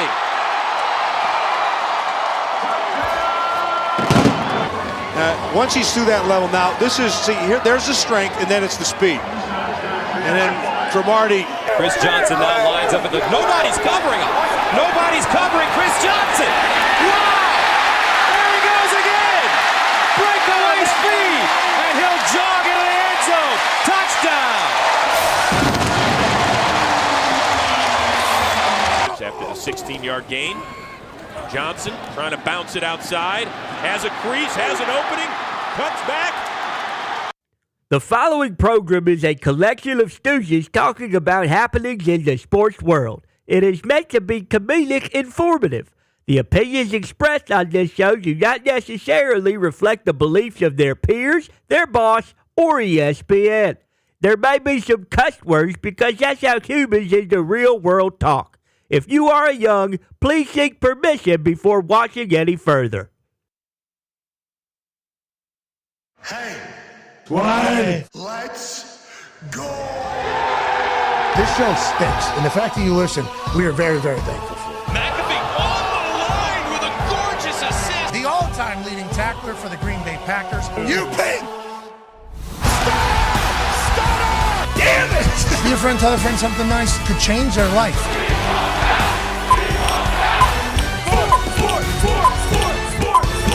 Hello, beautiful people, and welcome back to our humble abode, the DraftKings Thunderdome. Now available in all 50 states. Hour 2 on this Feel Good Friday begins right now. Sports! They're amazing, aren't they? Yeah. Mm-hmm. This week we got to celebrate sports a lot. Monday, we're at one of America's greatest traditions, the Home Run Derby down here in Philadelphia, getting a chance to talk to the absolute greats and the marvels of their sport, watching them hit big dongs. 75 in that first round was really nice. Yes, it was. Shout out to Jordan Walker coming on the program the day after. He's going to get paid a lot of money. He's on his final year of his contract. Yep. He was making $799,000 this year. With the amount of games they have, he was making $1,400 a game. Pretty much. And then he wins $1 million as he hit 6 straight home runs to wrap up Monday night's Home Run Derby. It was awesome there in Philadelphia. Then Tuesday, we head over, to the ESPYs Lounge to kind of celebrate all that is sports for 2 days. The amount of people we got to run into from so many different backgrounds, so many different sports, so many different eras of sport. You can't help but think to yourself, man, what a beautiful thing sports are as a whole. So many great qualities, so many life lessons, so many unique stories that all come together around the same thing. Grit, mental toughness, a little bit of luck, and inevitability, legacy. What is your legacy in sport? Are you somebody that gave back to the game? Did you change the game? Or were you the game? Some of the people we saw at the ESPYs, they were the game. That's right. It was time. To play the game. Whenever they played the game. It's time to play the game. Yeah, exactly. It's hard for my brain not to do that. I know. As soon as I started saying that. But what I'm saying is on this Feel Good Friday, heading into a major weekend with the World Cup deeming its world's best this weekend, let's remember that although American football, the best sport to ever be created, is certainly around the corner and not happening right now. Felt so good talking about it. Sports will continue to contribute greatness for everybody, and we will continue to celebrate and enjoy it all. We are so incredibly lucky that we get to do this for a living. In the first hour, we got to see the #1 wide receiver in the country come in here with his entire school. Yes. Yeah. Unreal. His entire neighborhood and community were here. And watch him announce that he's staying in Indiana and going to IU. And then you just immediately, I got chills thinking about it whenever he said it. I'm like, holy hell, this guy's going to Indiana University to play football. He's from here. This state loves him so much. Think about the amount of pride this state is going to have for the next 3 months. And then when the season starts, we're the national champs. You go ahead and do that. Sports do that. The thought of sports do that. And it's our job to celebrate it. Talks tables here at Boston Connor and at Ty Schmidt. One half of the Hammer, Dahn. Cowboys AP Tone is here. Tone, the Open is taking place over there at Royal Birkdale. They got no air conditioning, but they seemingly have some low rounds. Got some good golfers. What's the story of the day and what should we be looking at this weekend? Especially if you want to dabble a little bit on DraftKings. Of course. Now available in all 50 states. Yeah, the story of the day was in the early round, the morning round, as the guys went off. Lucas Herbert and Sam Burns both shot 62s. There's only been 7 62s in major championship history. That is the record for lowest major rounds. 6 guys in total, and those two both did it this morning. Herbert shot a 28 on the front nine, which is just absurd, on pace for 56. And it was an unbelievable round. He's out of live. Not one of those guys that you would expect to do that. Sam Burns is more the guy who you would expect to do it. He's top 15 in the world. He's placed high in majors, things like that. He actually hit his 62. He chipped out of the sand here of a bunker next to the green on 18 to shoot his 62. People were very mad because they only showed about 3 shots of his all morning long. Herbert is now your leader at 8 under. And you talked about these guys going low at 62. Yes, they did, but they didn't play well yesterday. So the leader, Herbert, is still only -8. Behind him, Cam Young is at -6. He shot back-to-back 67s. Scotty's shitting on his Scotty is shitting at 3 under today. He's off now. Rory had a nice little round to probably make the cut this morning. There's still some big names up there. Scotty, I would assume, as I was looking right now, is probably still your odds-on favorite. He is. He's plus 400, followed by Cam Young and Lucas Herbert, and then Bryson at plus 900 right now are your live odds. If Scotty's anywhere within 5 shots, 6 shots, maybe even 7 shots, he's going to still be your odds-on favorite, so that's where they're sitting at right now. Okay, we will always bet on Scotty and hope that we see Scotty of last year show up, which is just absolutely take over Saturday and Sunday. And it's like a Tiger Woods type chase in the weekend. Not that Scotty hasn't done that. Let's remember, he's got like 15 top 5s, a couple of second places.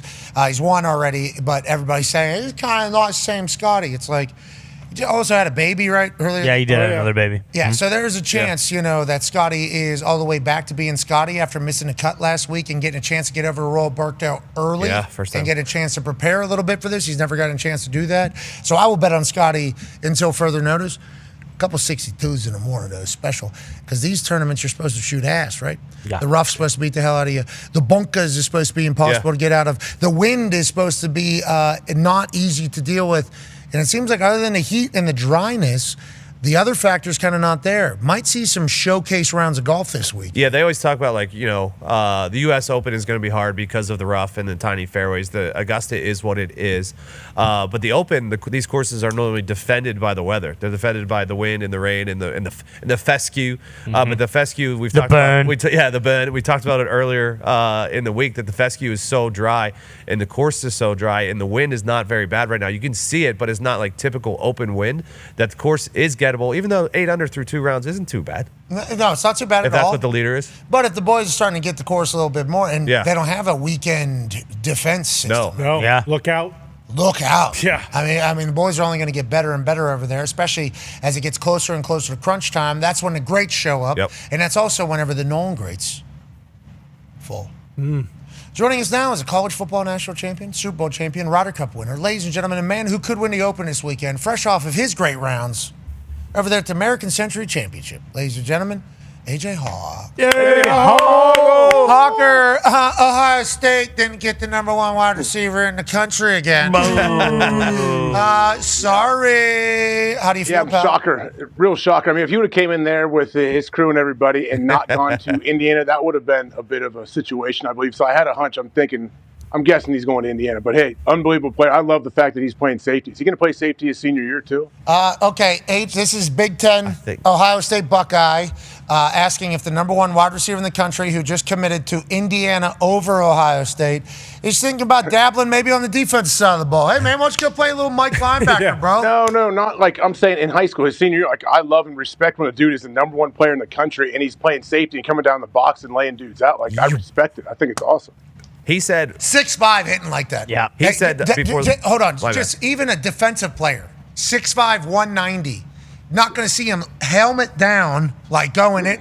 This dude's an absolute dog. This is what Signetti said about players he likes, not him directly. He was like, gotta love ball, man. Gotta love ball. And I asked him about ball, and he's like, football is life, man. That is, I wake up and do it. And then you saw dad coach behind him, I forget exactly. He called him coach, also said father figure. So I don't know the exact title. Black Air Forces. Okay, so we all know at this stage of life what that means. Coach over there, blockhead, round body, just high school football coach. Exactly. You know, like that guy is. They all love ball. And Sig looks into all that. Like, hey, does this kid love ball? Well, let's put on one clip of him playing defense. Oh, yeah, he's going helmet. He's trying to thump guys. And he's not bigger, stouter than them. And he doesn't have a lower center of gravity than them because he's 6'5". He is built up to not tackle well. Right. He's built to not tackle well. Unless he's an edge trying to get to a quarterback where he's like blindsiding. Any straight on stuff, a 6'5" skinny guy, bad spot. He is in a bad position. Punters find themselves in a spot where they're very tall and thin, and every returner could run them right over if they wanted to. So the fact that he signs up to do that and goes head down into it just tells you about his mentality. But I'm thinking he's not playing defense this year. But he also said he's not leaving the field without a state championship. Exactly. This guy might be kicking for them as well. We have no idea. Yeah, and might need him to play every single position. But Andy said in there too, like, hey, I don't want to have a coach that doesn't like shoot me straight. Like, I don't want to hear what I want to hear. No, he wants a coach that shoots him straight, not doesn't shoot him straight. Sorry, yeah, exactly. And that's kind of what Sig's entire thing is. And it felt like from the fists that were being thrown in the air from his high school coach, he's probably the exact same way. Like, that type of player is maybe a little more rare than what we're, back in the day it was. But, yeah, I'm excited to see what he does. AJ. OH. Oh, no. Because Indiana right here, hey, that's a 3-hour drive to Columbus. And obviously this kid's from Lawrence. He is an Indiana hero and everything like that. Any other time of college football, that kid's going to Ohio State. Right there, Monchon. Without a doubt. He's going to Ohio State. Watch a block here. Oh, he's not getting the ball. He's probably patting, especially in high school. Boom. Yeah, I don't think so. I'd say he's going to get some time early when he joins the Hoosiers. He'll be on the field pretty early on, I would imagine. For the next 3 to 4 years, okay? I love that line just becoming synonymous with the decision, but any other time of life, I would assume he is headed directly to Ohio State or potentially Miami, depending upon it. The fact that he's staying in Indiana is just absurd, and it is a little bit of a message to Big Ten football about how Indiana's staying. Yeah, that Diggs alluded to it earlier. Like, we talked about this a bunch after they won the national championship, but like it was no joke. Like, when I was in college, when I was at Iowa, I mean, same deal with AJ. He was playing against him. It was a little bit different, but like I would sell my tickets to the Indiana game before the year, because it was just like I was going to beat the shit out of these guys. Like, so we'll just go tailgate. Like, I'm not going to do all that. And like Diggs said, like, they've been killing it through the transfer portal, but like this is kind of the broken seal. Like, this dude's the #1 receiver in the country. And I understand he's from here, but when you're, like, he probably didn't grow up an Indiana football fan because they've never been worth the shit. You know what I mean? So it's that, like, that part of the equation is completely out of it. So the fact that he wants to go there to play football, not just because, like, I'm from Indiana, it's close to home. Now, that might be part of it. But, like, if they're starting to get guys like this, like you said, like, Indiana's not going anywhere. So they'll continue to do what they do in the transfer portal because Sig is such a good talent evaluator. But now if they start getting these 5-star guys to take visits and look up to, a guy like him and be like, hey, the #1 receiver in the country went there, like, why can't I go there? Like, this could kind of start that. Uh-oh. OH. Oh, no. I don't think they have anything to worry about, but I think it's some of these other kind of... They got a couple good receivers on the roster already. Yeah, now you do. Okay.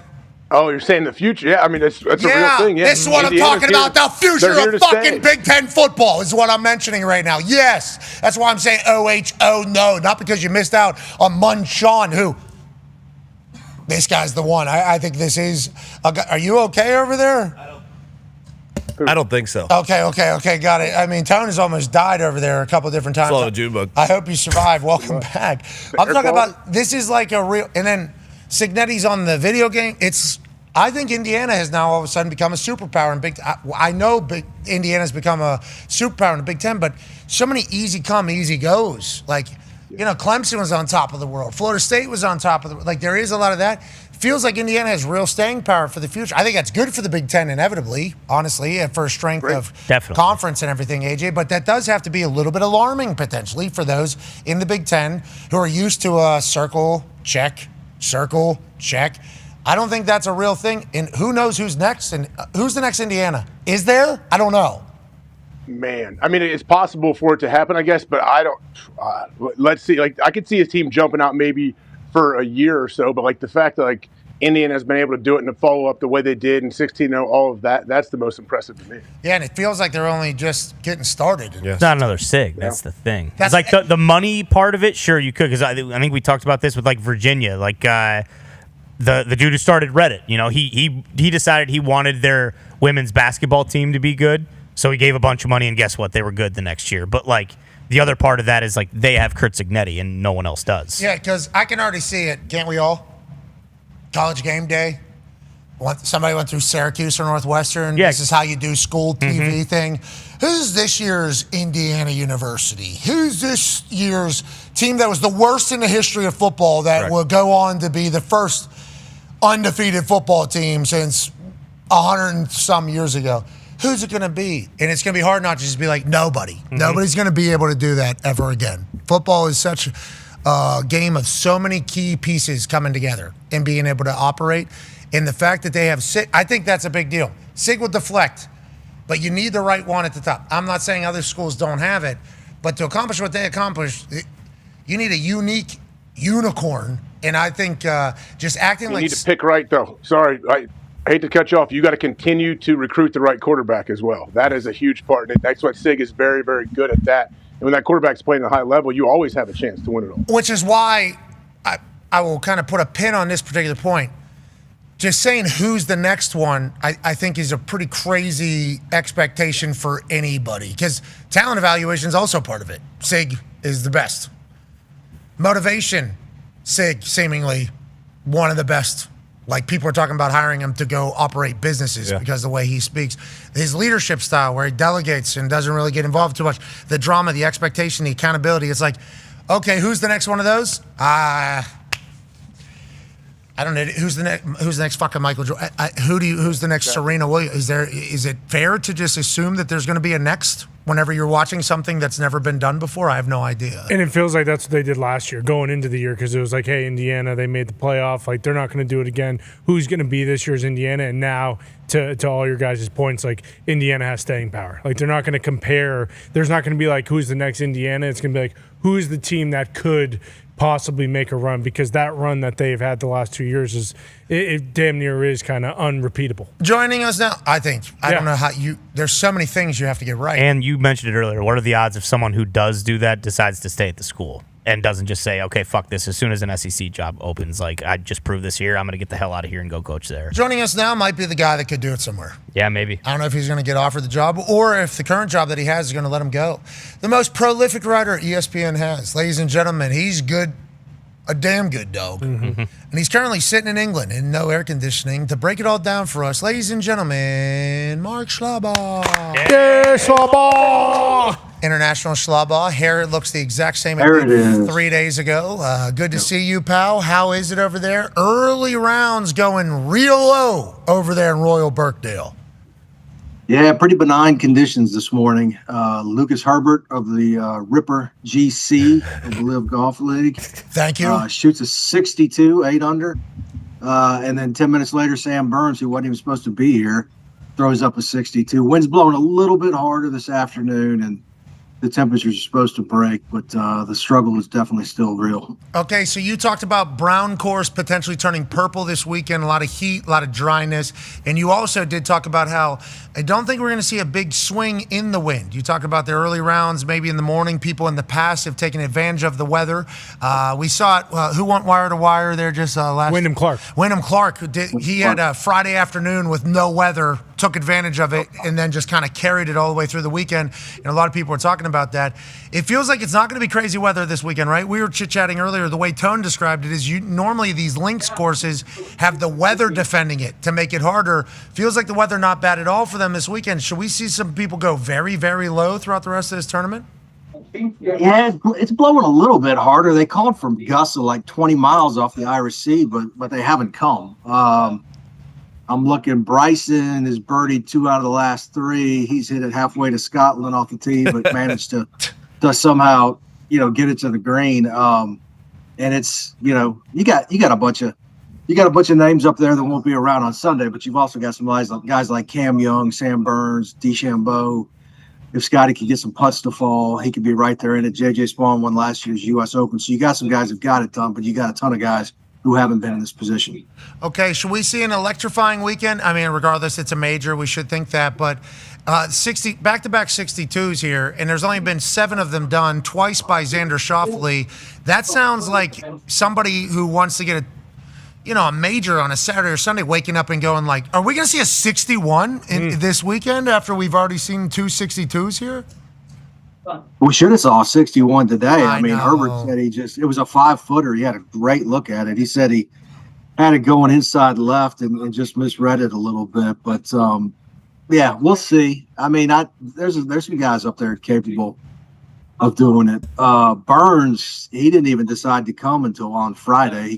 His wife gave birth July 3rd, and his agent just threw him in the field for the hell of it and said if he shows up, he shows up. And the guy gets off the plane on Monday and throws up a 62 and shot 73 in the opening round. So a lot of SEC up there too, Pat.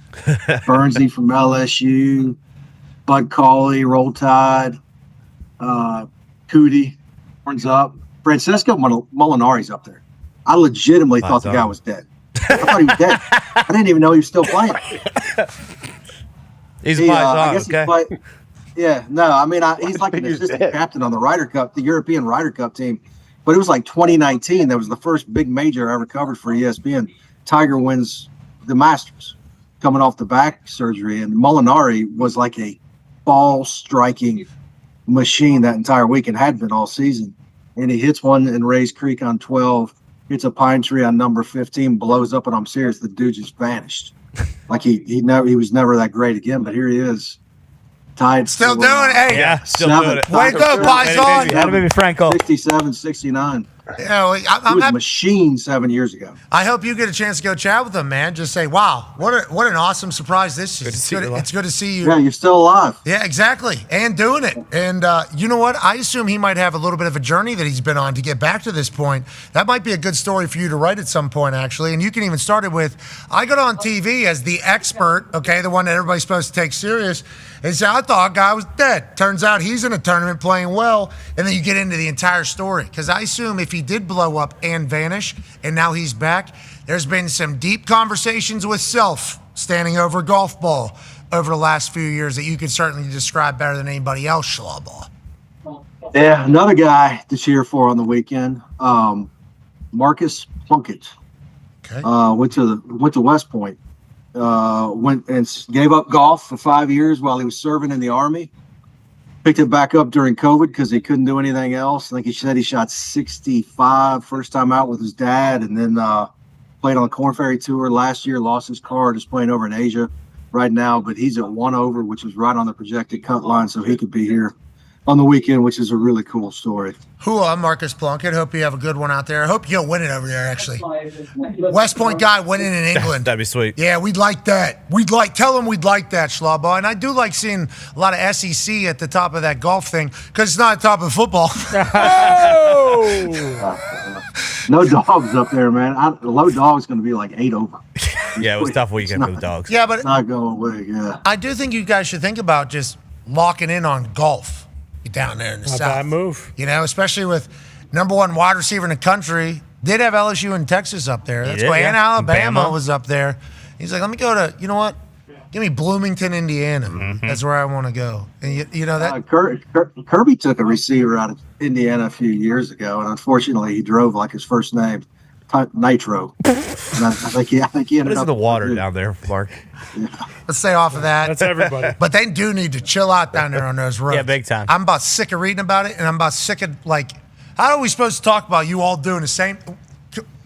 We have to cover this at some point. We do cover it. Slow the fuck down, please. Can they please? We need that. Or just commend the Athens Clark County Police Department, which seems to find everyone out. They do. They do got great eyes. They do a good Yeah. job. They do a good They job. got great eyes down there. They pick and choose on where to hang, and they say they got it. But we all need to be safer. Down there, definitely. I'm sick of reading about it. Now, let's get back to the major, shall we? Go ahead, Tone. Yeah, Mark, the 62s were the story of the day, but Cam Young, back-to-back 67s, maybe playing the best overall golf of the tournament so far to get to 6 under. He obviously has not won a major championship yet. How do we feel about Cam Young going into the weekend? I believe he's finished second at this major before, maybe twice, actually. But how do we feel about Cam Young going into the weekend? Can he finally get his first major? Yeah, definitely finished second behind Cam Smith at St. Andrews in the 150th Open a couple years ago. He's had a great year, won the Players early, picked up another win. I think he and Sam Burns and a couple other guys are probably the most talented golfers that haven't yet won a major. He knocks it a mile, like I talked about when I was on earlier in the week. You know, Rory talked about that double-edged sword, and the rough being so dry and so wispy, it's allowed some of these big hitters to really cut corners and take advantage of it. I mean, we've seen Rory drive number 9 twice now. I think he had a 377-yard drive today, and he didn't even think he was going to be able to hit driver on that hole. But yeah, if Cam can make some putts, he's definitely going to be in it on Sunday. No, go ahead. I wanted to pivot to another American golfer that could potentially be in it that we haven't seen in forever. AJ Hawk has a question for you, Schlaba. Yeah, I don't know if he's going to be in. I know you said the projected cut line is +1. So Jordan Spieth, last I checked, he was 4 over. I know he struggled with the putter for sure. I saw earlier. Like, where is he at? Is he dead? Like, what's going? Yeah, what's that's going on another with guy. Spieth, you think, Schlaba? Yeah, you know, he had a press conference earlier this week, and he said he didn't think like his game was that far away. And I don't know.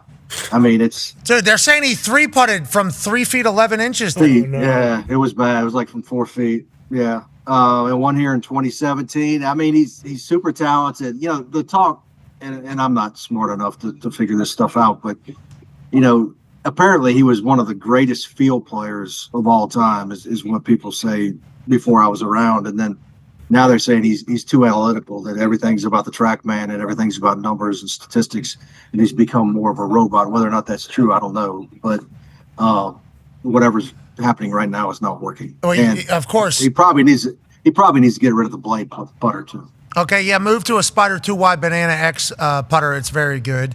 But you talk about somebody that's a feel person. So I was in the kicking punting world, and there are some guys that are just feel guys. Like Janikowski is maybe the most notable feel guy. He just kind of backs up a couple steps, feels and goes. And that works for most people for a while. Greats, it works for a while. But inevitably there's going to come a moment where your feel is a little tight, where something happens, where it's like a big moment, and you fall back on your fundamentals. I was a big feel guy. Big feel. I'm a fucking feel. I drop this thing wherever the hell I need to drop it. Then you get into a big moment, and it's all of a sudden like, all right, what am I trying to do here? Okay, I think if I do this. So you got to go to work on the fundamentals. I assume there was a moment where he was feel where the grip started getting a little tight, and he's like, I got to get into something that has like a basis behind it. So in a big moment, I can have something that is a reasoning for why it works. And if you get too far, so hopefully you'll be able to come, you got to be able to, you got to come back. You got to be in the middle there, Schlawball. You got to meet him. You got to meet that in the middle. So why don't you go tell him easy fix would be, hey, let's get back to feeling a little bit, buddy. Yeah. Let's get a little feel out there. Let's have some empathy. Let's have some emotion. Let's have some touch. Let's go ahead and let them hips kind of work. Schlabo, why don't you do that for him? Why don't you tell him we need to get a little bit more feeling with those analytics, and in those big moments, if we want to go, well, stint's 11.2. If I aim this left, you're going to hit it. You can have both. That's what we're looking for, Schlabo. That's what we're looking for. I think I'm neither, Pat. I think you're a feel guy. Just by the way I look at you, I think you're a pretty big feel guy. I'd assume you get to a wedding on that dance floor. I assume there's a little bit of schlaw ball all over there. You know what I'm talking about? I got 2 left feet. The dance instructor threw me out of my my dance recital, my dance lessons before my wedding. I'm gonna have to get. My daughter got engaged a couple weeks ago, so I'm gonna have to get better here soon. I mean, you could just keep that thing right here. Yeah. Easy box step. Right here. Yeah, and then exactly. I mean, you need info. Connor's got it actually. Connor's been a part of like 14 dance recitals over the last couple of weeks. He can kind of help you out there a little bit. And I can tell Schlabach just by looking at you. And I mean, you said your daughter there. I don't know how many kids you got. You got hips, bro. Sure. You got hips there. We know you got a little action in there. You talked about Spieth talking to the press and doing that. There's another guy that you said could potentially win this thing. Also, one of the odds-on favorites to win this thing at plus 900, I believe, is what he is to win the entirety of the major, which would be very abnormal for the modern times. Go ahead, Ty. Yeah, Mark, you mentioned Bryson there. He's currently, I think, 4 under T5 right now. 620, plus 620 now. Plus 620 now. There you go. So odds are moving a little bit. What have you noticed from him, whether it's his body language, his demeanor? Because I know we talked about earlier in the week, he's got all new printed clubs right now. But, I mean, this does look like a different guy than we've seen in the last 3 majors. So what have you noticed from him? Do you think he is going to talk to the media now? And what realistically kind of shot do you give him to go out and win this weekend? I mean, he's at 5 under right now. He's tied for 4th. I walked 7 or 8 holes with him on Tuesday. Tried to talk to him. He wouldn't talk to me. We broke up. It's him, not me. I think it was you. I think it was me? Yeah, I think you forced him. He's not. How does that go, though? How does that go? Do you yell at him from behind the ropes, or how does it go where he doesn't talk back? But I mean, he was signing autographs for kids, and I give him credit. He does that a lot, more so than probably anybody out here. But I walked up and said, "Hey, can I ask you a couple questions while you're signing?" He said, "I'm done talking to you guys." So I waited. We had another conversation. I'll keep that between us, but we'll see where it goes. I like that. But look, I didn't know he doesn't. that. Yeah, he doesn't have an obligation to talk to the media. And if he's pissed off at Brandel Chambly or Nick Fowler or whoever, and he wants to lump everyone together, that's his prerogative. But going back to his question, he has a brand new full set of 3D printed irons. And iron play had been holding him back in the first 3 majors. His short game was terrible at Augusta, but he's hit the irons really well. Everything on Tuesday, he hit close when I was watching him. He's attacking this course like we talked about earlier. He's cutting corners. His angles and, loft, it's nuts how high he's hitting it and the angles he's taking. And he's taking but he hit one probably deep, waist-high rough earlier today, and could barely find it. So I think he's playing with fire a little bit, but he's right there in it. It'd be nice to know what his irons are called. He could probably sell a few million sets, but yeah, he definitely needs it. He certainly needs it. And maybe if he wins with this, we will find out immediately afterwards that the DeChambeau ones are the club of choice for any future major champion. Maybe, though, and you talked about him saying, "I'm done talking to you guys." Maybe this is just what he's decided is his mindset to become a better golfer. Maybe he does need enemies. Maybe he does want to, be a little bit of a heel with you guys. Maybe he does want a little bit of the juice. Love, like I hate you. I think people go back and tell our story that we certainly needed enemies throughout moments of it. You go back to other athletes at high-end thing. They're looking for reasons. So this might just be his decision on what his mindset is going in, and you just so happen to be the motivator for him. You and all the media people are the enemy that he's maybe needed to play his best golf. Yeah, I mean, he's not talking to the media. He's 5 under. He's missed the cut in the first 3 majors, so it's obviously so why don't you right now. I know you journalists love getting credit for stuff. You guys should maybe start angling that. I'll tell you what, he's decided that he wants to go to war against us, and now all of a sudden he's playing golf better than he's ever played. So maybe this is our championship alongside his championship. I'll claim it. I fired his ass up on Tuesday. Look, the dude's he's got to have a lot on his mind. I mean, lives, looking for money and may have to fold. He's looking at a lengthy suspension from the PGA Tour if and when he wants to come back. He, like we talked about before, he may just go to YouTube golf and be fine with it. See, this is you doing. Where did I see? It was Grant Woods or Redwoods or something was where he was at. Yeah, Redwood. Those big trees. Huge. Big trees. Out in California somewhere. But no, I'll say it again. I said it when I was here earlier this week. I like the guy. I think he's fascinating. A lot of the people in this room don't. He moves the needle. He's a good quote, and he's got a weird personality. So I like it. Is Mike Tirico in that room? I haven't seen Mike over here. Okay, so I would assume I don't like a lot of the people in that room either. So, if other than you, Schlabba, but that is the way it goes. Okay, Connor has the last question for you, International Schlabba. Yeah, International Schlabach. Obviously, the wind isn't seeming to be a factor. The course is playing real easy. Are these greenskeepers just going to step it up and be like, you know what? We're going to put a pin right next to a sandbox and see what happens? Or what's the deal here with this weekend? Should we expect like 20 under to win it? No, I don't think he's going to be 20 under. They've been tucking them, but I think they're right on the razor's edge of losing them is the problem. And I guess they say there's some combination of fescue and Bermuda or bent, but they look more like Poana to me. Yeah. So, I mean, they're dry. They're dry. I mean, there's splotchy already. I mean, one of the marshals earlier this week, I don't know if I told you this the other day, but one of the marshals told me that they're about out of damn water from the well, and then they have to start paying the city, and apparently the city water's expensive as hell, so they're just going to spray the tee boxes and the greens. Whether or not that's true or not, I don't know, but I just said it on your show, so hopefully it is. Well, you thought a guy was dead who's currently in contention? Yeah. Now we don't know if there's enough water to water the course over there for a major, but whatever the case, no air conditioning, no water, sounds just right for the best golfer in the world to find their way to the top of the Open at Royal Birkdale, also known as International Schlabaugh's home for the last week. We appreciate you, brother. Safe travels back to America, and we'll be following along all weekend. Have a great weekend, guys. Thanks for having me.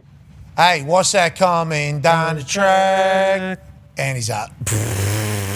That was awesome. Still plugged in. Yeah. Could definitely hear that. Yeah, fuck that, whatever. Not sure. Schlabaugh's the best, dude. Yeah, DeChambeau, I guess, because he hates a couple other guys, we all get lumped in there. I wanted to follow up. You've been really nice to him on the air?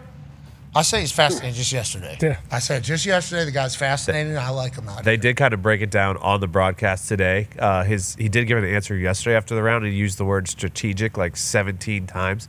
And Nick Faldo had said potentially that he wasn't his strategy wasn't great, so it did feel like he was taking a specific shot. But also, AJ, this is like, different athletes use different motivations.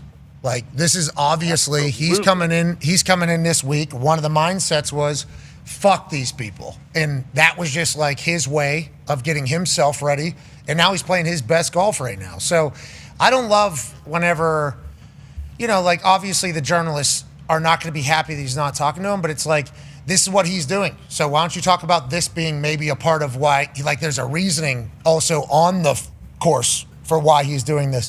This is just like in press conferences when a journalist asks a question and they don't like the answer that they give, so they try to do it 100 different times. It's like, hey, that's the answer they gave you. Run off of that answer. You know what? I think there's always just like an upset about it as opposed to like covering what is actually happening. It's like, I think Schlabaugh'll will end up doing that, but I think this was definitely DeChambeau's mindset going in is it's us versus literally everybody out here, except for the fans. Fans like us. We'll talk to the fans, but everybody else out here, it is us versus the world. That was probably strategy then coming into the tournament to play his best golf. And I think that kind of gets lost in like the we feel disrespected thing. It's like, yeah, he would like you to feel. That is what he is.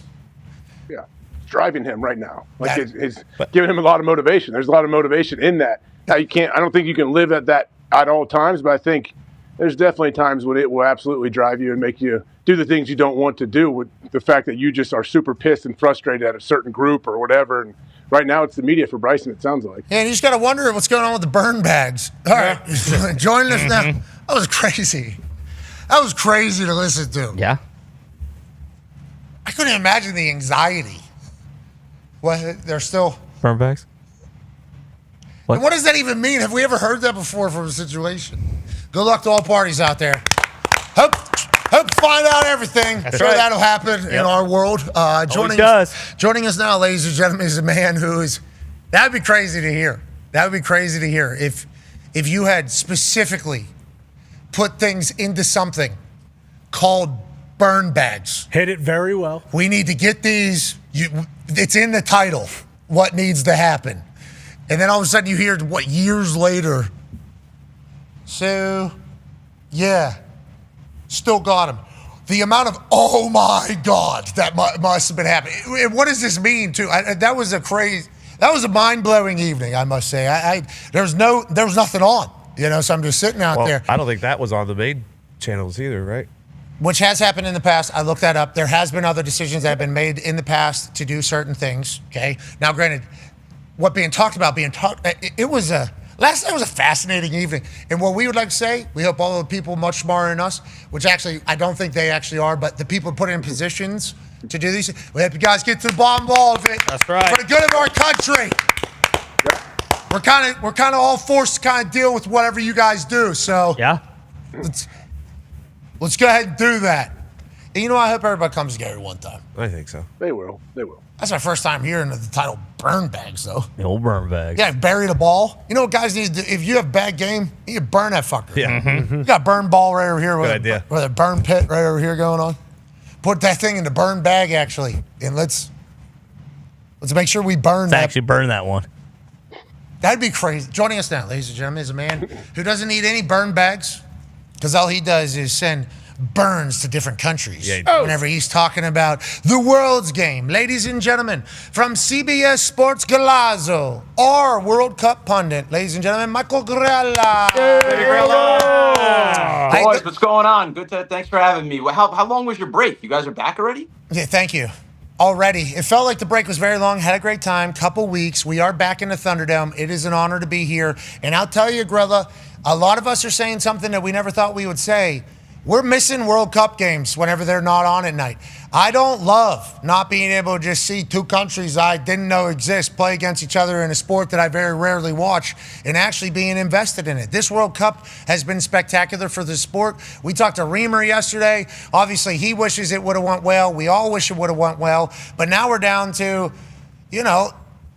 a third place game, which the big deal. That sucks that they have to play in that. Okay, and they have to care too because there's a lot on the line. Reamer told us, world rankings on the line here. Obviously, a lot of pride on the line. A lot of these guys potentially, who knows how, not Harry and Mbappe and Jude and the stars, but who knows how many more international games, some of the World Cup games are going to happen. So obviously want to win as opposed to lose. And then all eyes on Sunday, whenever we have Argentina and Spain. And that baby photo, obviously, from Yamal and Messi from the UNICEF thing 19 years ago is absolutely absurd. It is... It makes you question a lot of things, actually, whenever you go forward, but we don't need to do all that. What are you looking forward to this weekend? How should we be viewing both games? And World Cup as a whole, how's it been for you? So just kind of open canvas here for you to kind of paint the picture for us on what we should be looking forward to here this weekend. Pat, you started out playing soccer, so did I, and basically we tried to make it to the World Cup, and obviously we did it. But, seeing that picture doesn't make me feel so bad because I was not bathed by, Ronaldo. Or Maradona when I was 3 years old. Yeah, or McBride or Alexi Lawless, Tony Meola, Kobe Jones. I mean, it makes you wonder. There's so many questions here with why and how and what's going on in this picture. But I guess it's true. I mean, that's what they're telling me, that it's true. So we'll see. It's the greatest of all time. I've upgraded Messi in my lifetime standings to the greatest of all time, above Maradona, above Pele, above R9 for sure. I mean, R9 and definitely above Cristiano Ronaldo, if he even makes the top 5 these days anymore. So, the third place match, I'm not even watching. I got better things to do. It's going to be a kick around, waste of time. And the final, though, will be one of the greatest games we've seen in a long time. And it will also be probably the most watched sport in this country and all over the world that day, in well into the billions. So, ultimately, this country, America, has done a great job putting FIFA and putting this tournament on a very high platform, and they delivered in a high way. So really proud of that, obviously, because there's a lot of murmurs that we're not going to do a great job, but we did do a great job at it. And now just looking forward to this unbelievable matchup in Spain and Argentina. Tell me a little bit about this matchup.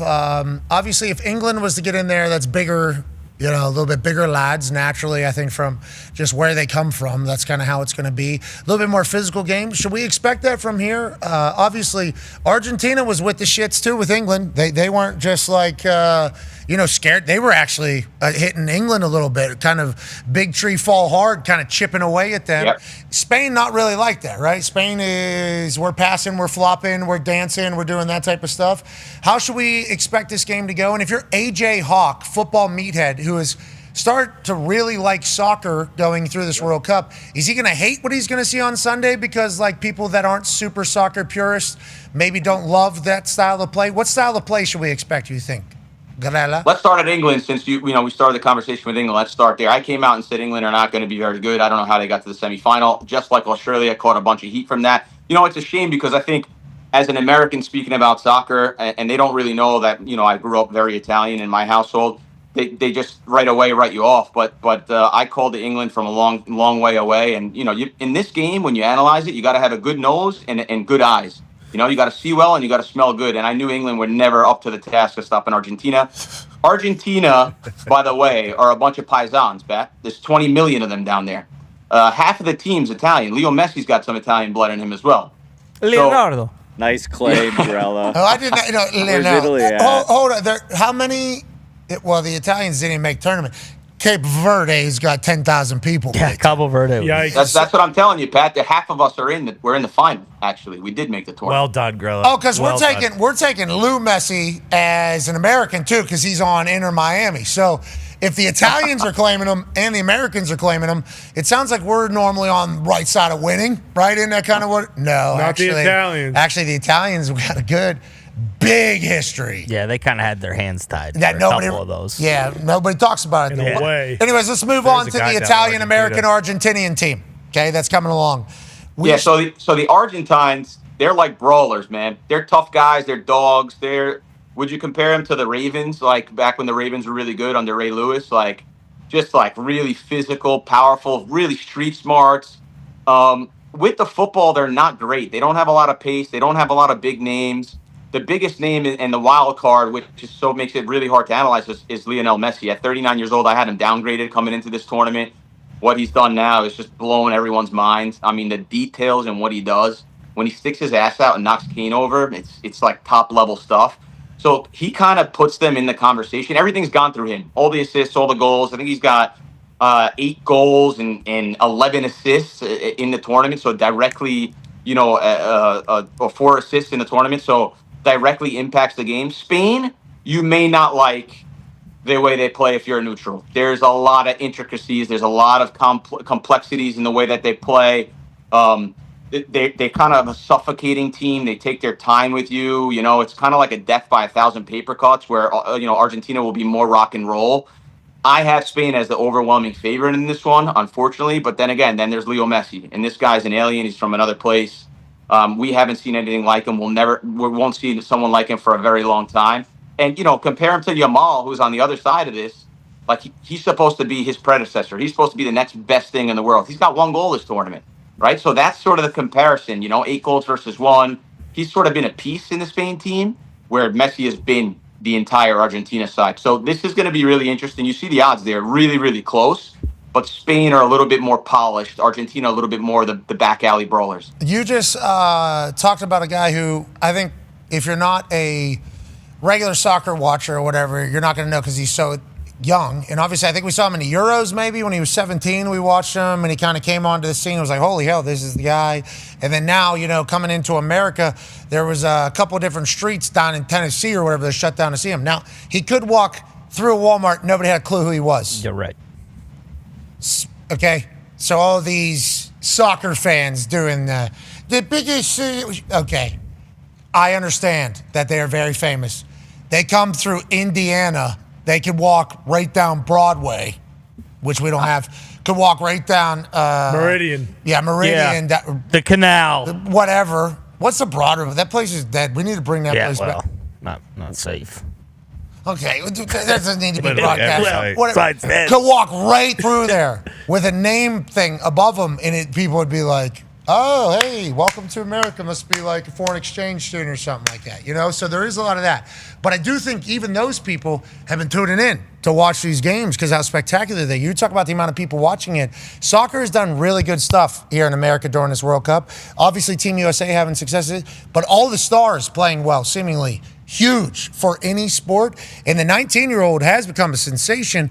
But what have we been seeing, Ty? Yeah, girl, listen. I mean, I've heard all the song and dance about you mean Lamal, and I've seen him play. You know, courtesy of Gump, I've seen so many of these highlights. Like, he is unbelievable. But I've come away from a lot of these games feeling like we've been sold a false bill of goods because he just doesn't do a goddamn thing. He's not putting the ball in the back of the net. On the other side, you got Lou Messi. That son of a bitch is either going to score multiple times or he's going to have multiple assists in every game. And let's not even get into Holland. Yeah, exactly. Listen, if you're going to walk around, that's okay. Right. I didn't know this many people walked around. And by the way, you know me as a kid playing. I should have been doing that a long time ago. Probably. My knees would be much better if I would. I mean, I was 200-some pounds in high school, you know, so that's a heavy soccer player. I should have been walking everywhere. I didn't know that was an option. You know, I didn't. I had no. The best players in the world walking all over the place, but Holland walking his ass all over the yard, scoring. And then they finish. Messi walking all over the place, doing everything. Mm-hmm. And then he finishes. Your mom watched this guy walk. I'm like, he's 19. He's just walking around everywhere. And then it's like, well, we haven't seen him really put together maybe. Exactly, because Gumpy has been saying that he has been hurt, and now it's coming out that he hasn't been in training the last 2 days. How big of an impact will that be if he's, I mean, who knows what percent he is in terms of playing on Sunday, but if he's not full go, how much can that kind of turn the tables maybe in Argentina's favor? It does a lot because, and I agree with you for starters, he's been underwhelming. He's come into the tournament with a little bit of an injury, but no excuses. He's here. Spain is undefeated with him in the lineup. I think it's like 37 games or something like that. So think about that. They're He has never put on a Spain jersey and lost when he's there. So he does affect the team. Although he has been underwhelming with one goal. Hey. Yo. This is the greatest player of all time, guys. No, I think no. He was in a little bathtub with Messi 19 years ago. Yeah, they do. What do you think of him as a player, Grella? So we cover him all year in the Champions League, and he's blown my mind with some of the stuff he does. And Pat, and you guys all know this, even in football, the biggest superstars are the most efficient players. Right, the ones that don't run, the ones that understand the spaces, the ones that don't turn over the ball a lot. They understand risk reward. Yamal's, he turns it over a lot, especially this tournament. So he tries things and it doesn't work, and he hasn't had that extra step that he usually has. So he's looked like a regular player a lot of the time. Where if you watch Messi, there's no fat on the bone. There's nothing left on the bone. It's so clean and it's so smart. So he's not at that level yet.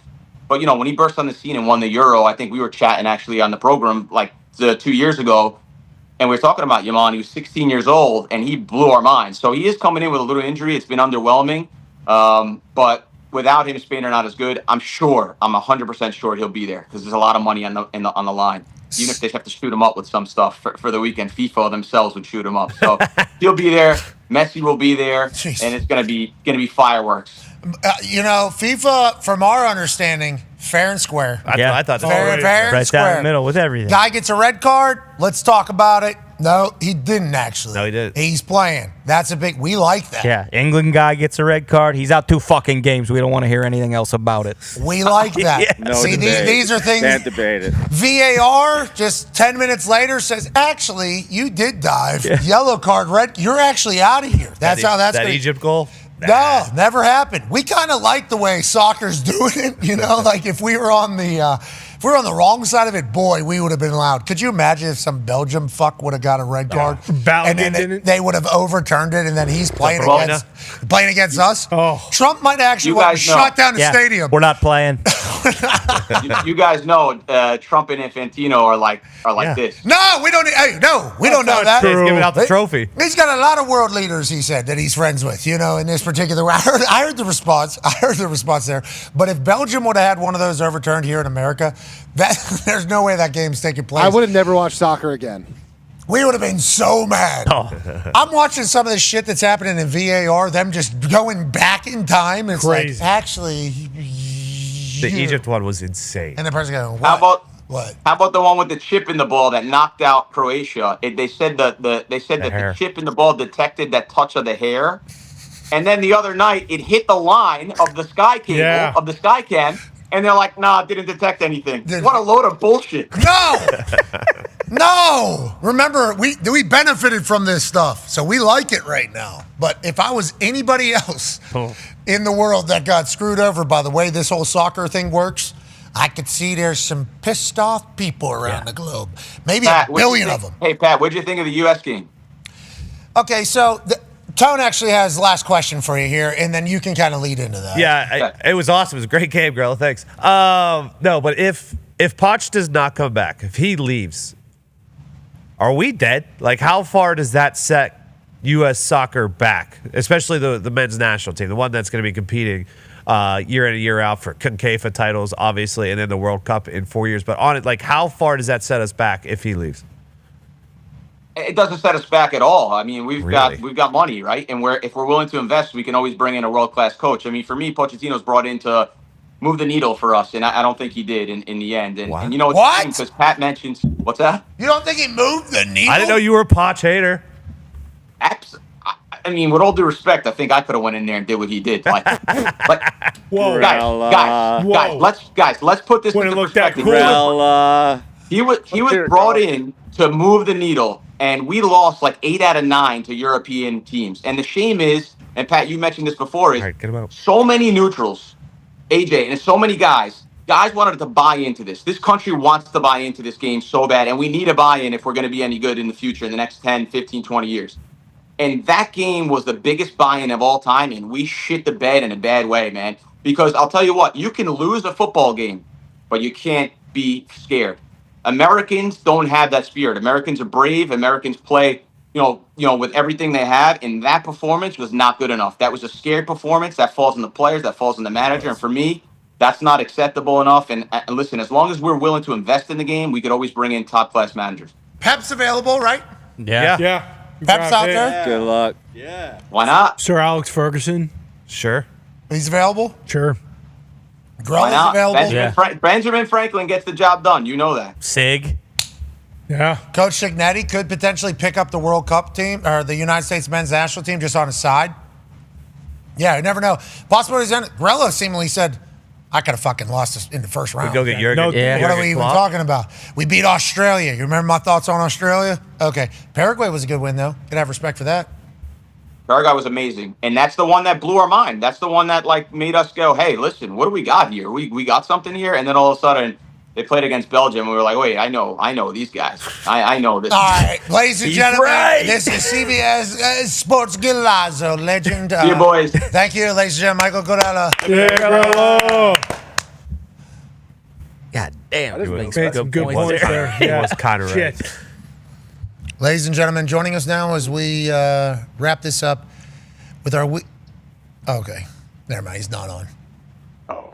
I thought he was like kind of Smoking meats? Smoking meats. Someone's. Whoa. Breaking news. Rap sheet. What it do? Yeah, we'll have him join us for the digital version of the show. Obviously, that'll continue on YouTube, ESPN Plus, Disney Plus. We can't thank you all enough for allowing us to do this for a living. We'll obviously be back on Monday. There'll be a new major winner, or will there be a repeat major winner? Who'll be the World Cup champ? Who'll get third place? That's and the question. more NFL teams will have people in buildings doing things that matter. Sports are the greatest. We're so incredibly lucky. AJ, anything to say to the people before we get out of here? No, hope everybody has a great weekend. Be a friend, tell a friend something nice. Might change your life. Goodbye. That was, hey. That's pretty good. AJ was about to put his hand. Yeah, he was. Yeah, you thought I did. I was, I'm always, I like being on the team. Team, yeah, I know. And we like that you like being on a team. Team guy. Big team guy, I'd say. Yeah. Is it?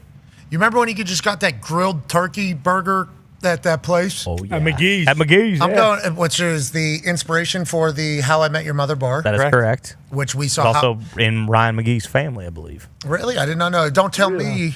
Yeah, about my heritage, exactly. I saw that on a placard downstairs behind the bar. We're a little boozed up, though. Could have missed it. Right, you're right. That place promptly told us to get the fuck out of here. Mhm. As soon as that soccer game was over, that was an incredible place. How I Met Your Mother photos everywhere in that place. I didn't know. I've not watched How I Met Your Mother. I assume it's great. show. I Good like show. old buddy that was on back left. What's his name? Jason Segel. I like him a lot.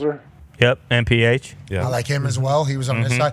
Doogie Howser was on this side, and then the guy that was in that vampire movie, Jason Segel. Jason Segel was all Sarah Marshall. Yeah, that one. He was all the way over here. Dracula. Sorry. Vampire movie. Yeah, he wrote a vampire. Yeah, movie. Dracula's Lament.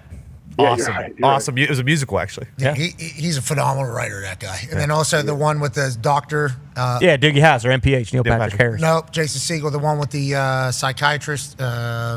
Shrinking. It's a Great. show. Oh, gotcha. Shrinking. Yeah, So yeah. good. Yep. Unbelievable. Harrison Ford. Yes. Yeah. Harrison TV Ford. show ever. There it is. Everything that guy is a part Yeah, of. I great think, writer. I think is good. He's talent. I think he's very, very good. So I saw him as a younger version of him, I guess, in Yeah. How I Met Your Mother, all over the place. Mm-hmm. And I showed up a little bit later.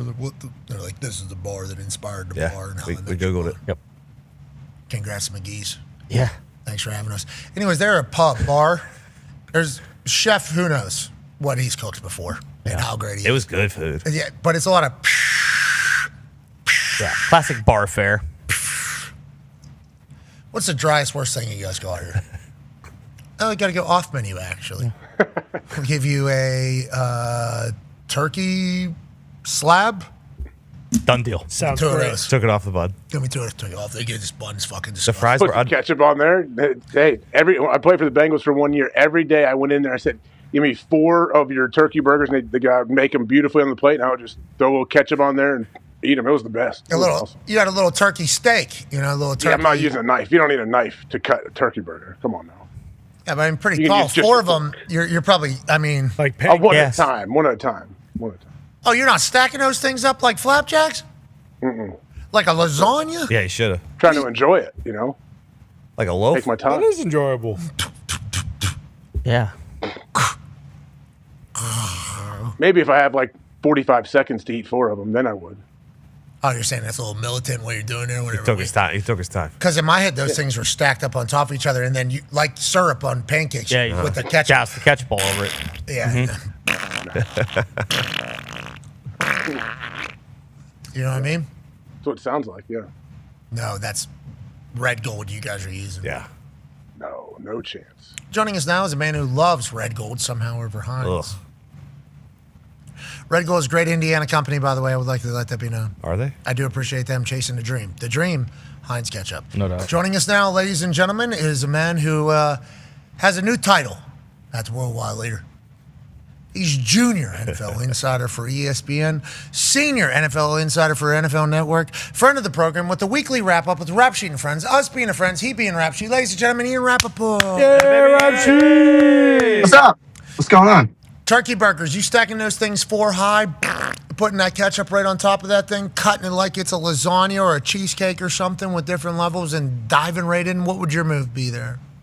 I'm out on turkey burgers. They kind of tell you like it's like this, like just like hamburgers, but much more healthy. First of all, not that healthy. Second of all, not good. If you want turkey, so you get like a club or something, like a turkey sandwich. Sure. A little roll, a little tomato, maybe some bacon. If you want a hamburger, be a regular person and get a hamburger. Or a bison burger, which is actually a great and a little bit leaner alternative. Yeah, but certainly if you want to be a normal person, get a cheeseburger, not a hamburger. But I do like us going back in time for those who are allergic to milk. Are you allergic to milk? No, I'm not. You're gluten-free? I'm looking at you. You got to have one of those things. You No, I eat it all. I eat the whole thing. Lactose Here's another thing. Yeah, Pine nuts. Here's another thing I want to mention. You mentioned Jason Segel's incredible resume. Shrinking, yeah, the best. which I know you mentioned, is so freaking funny. I never laugh out loud at anything. There are some laugh out loud moments. That isn't. You should invest in that show. It's excellent. Yeah, I agree. It's a good show. I think if that guy's writing it and doing it, I think it's going to be good. I think we can probably just bang it until it's not, and everybody's going to say this guy stinks. He's never done anything. What's his name? Who was? Roy Kane. Yeah, Brett Roy. Goldstein. Yeah, Yeah. he is. He's in it and also wrote it. Unbelievable. He writes a lot of stuff. Yeah. Hey, thank you, people that do that stuff. I appreciate it. We appreciate it. Obviously, team stuff. All right, Junior. Let's talk about a weekly wrap up of the Rap Sheet and Friends. You being Rap Sheet, us being friends. You're in a car. Thank you for wearing your seatbelt. Thank you for No doing problem. it. Got to keep it safe. Big day. You know what's happening right now, right? Nope. Visiting day is tomorrow. Whoa, seeing the kids. Yep. Let me go see my kids quarterly. Not gonna bring them home. Just go see them for an hour. Not gonna bring them home. 4 hours. It's gonna be great. Cannot wait. Taller than you. Yeah, so probably some growth, maybe some beard puberty situation. What are we expecting, and how long has it been since you've seen them? Been 3 weeks. We've gotten some pictures, so we know they are having fun. Good. Based on the pictures. Oh, there's Max right there. Whoa, that's sick. Crushing it. Dang. Wow, that's a fun thing. Yep. Okay, I like. Hey, good base right there too. He looks pretty comfortable. Looks confident too. Yep. He's crushing it. I like him saying, "Let me get out of my dad's house. Let me go learn how to do some. Some cool Get stuff. out of here. Let me go absolutely kill it. I appreciate. Wow, what are we doing There's here? Jude. That's the other one. Dude, Doesn't look pickle great or at tennis? that. What is? Wearing his Bass Pro hat. He's getting ready to check his watch right there. I can already see he's about to check his watch. Okay, so it's been 3 weeks. Do they get normally excited to see you, or is it kind of a drag that the parents have come through? I think they're excited. The weird thing is like you haven't seen him in a while, and then it gets back to normal so quick, and then you chit chat, and then it's like, all right, parents, get out of here, and then you just see him again in 4 weeks. So for me, when I go home, if I have to leave, so let's say come home, go to work, but I have to leave that night for somewhere, and I'm only gonna see Mackenzie for 45 minutes. Obviously, love doing it, but boy, that it makes like what you're going to do right now, I think is probably a pretty. Hey, good to see you. Super excited, and then actually, I don't know with how it goes in your, but I think in our world, there'd be a little bit of that. Now you get a second time of letting them go, as like, but a bunch of kids, my kids generally don't, but some kids they cry. It's hard. They always plan something like really awesome They're just after the waiting parents for the leave, tube so socks. the kids can look They forward need to a it. fresh load of tube socks coming in, and then you guys can get out of here.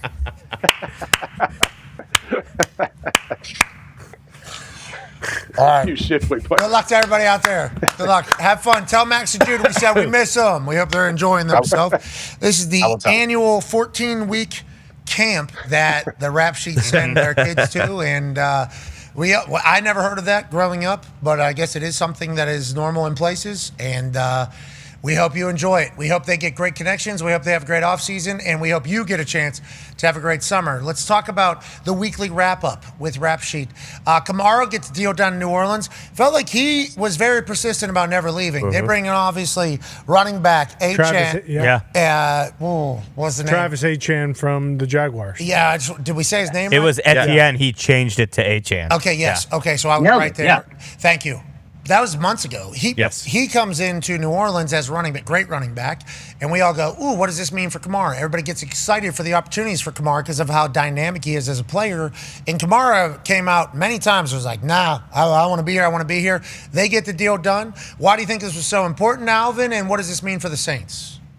All right, so 2 things here. One, I thought it was a pretty good deal for both sides, right? Like, you sort of wonder, is one side going to be really dug in, and the Saints going to say, like, we want to kind of hold you over the barrel and not pay you very much? Is Kamara going to be like, I want 10, good compromise?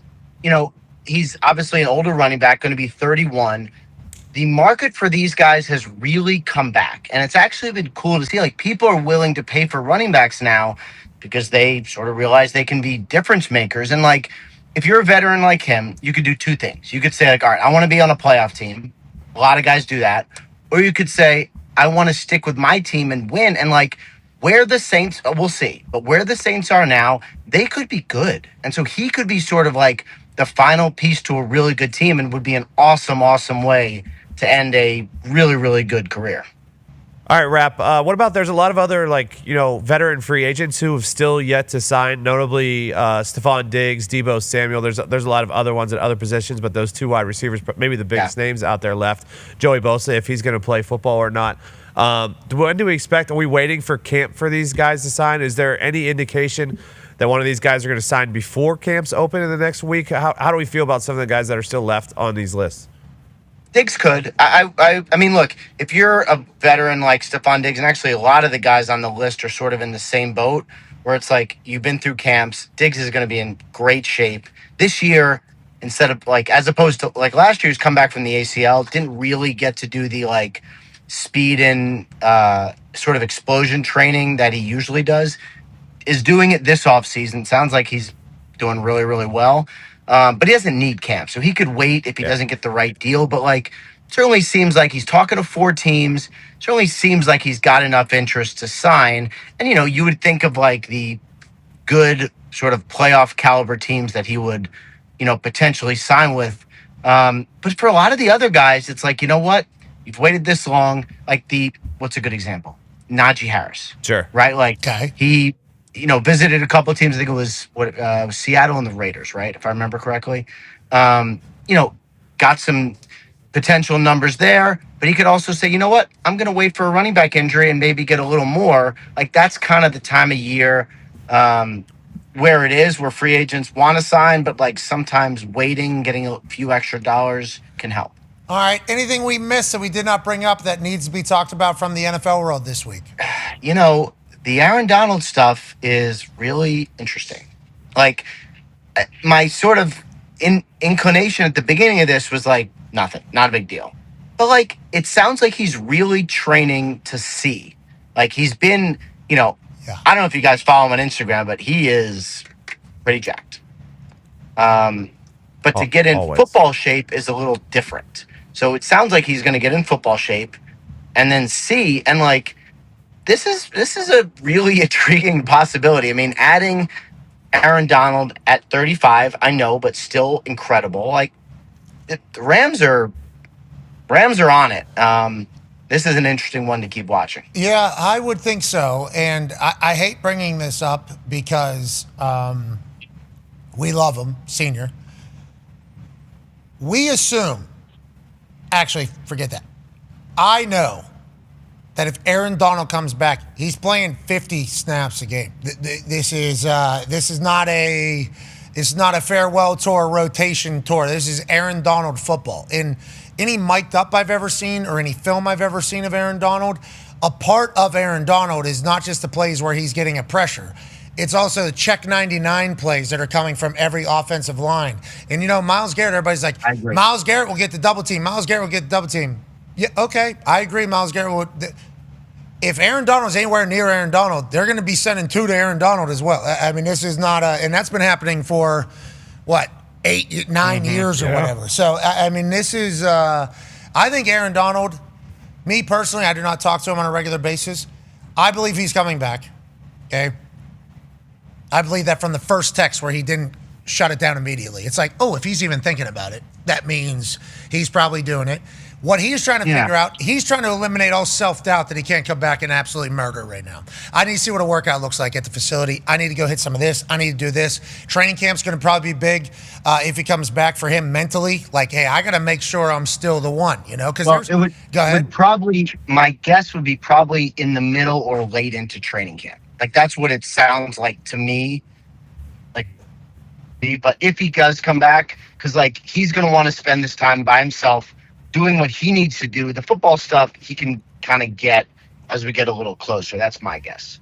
I would assume that he's going to be a fucking monster when he comes back. There is going to be. Possible. I'm thinking there's not going to be a single, maybe 2 games, but then as soon as he gets back into it, because remember, he's, I think, smelling salt. Every time he's mic'd up, there's him either talking to himself or somebody else. He is a killer. The guy is an absolute. His engine is never ending. I don't even know what he would do if they were to be rotating him out, on the sideline. What would he be doing? I don't even know. He probably just wouldn't.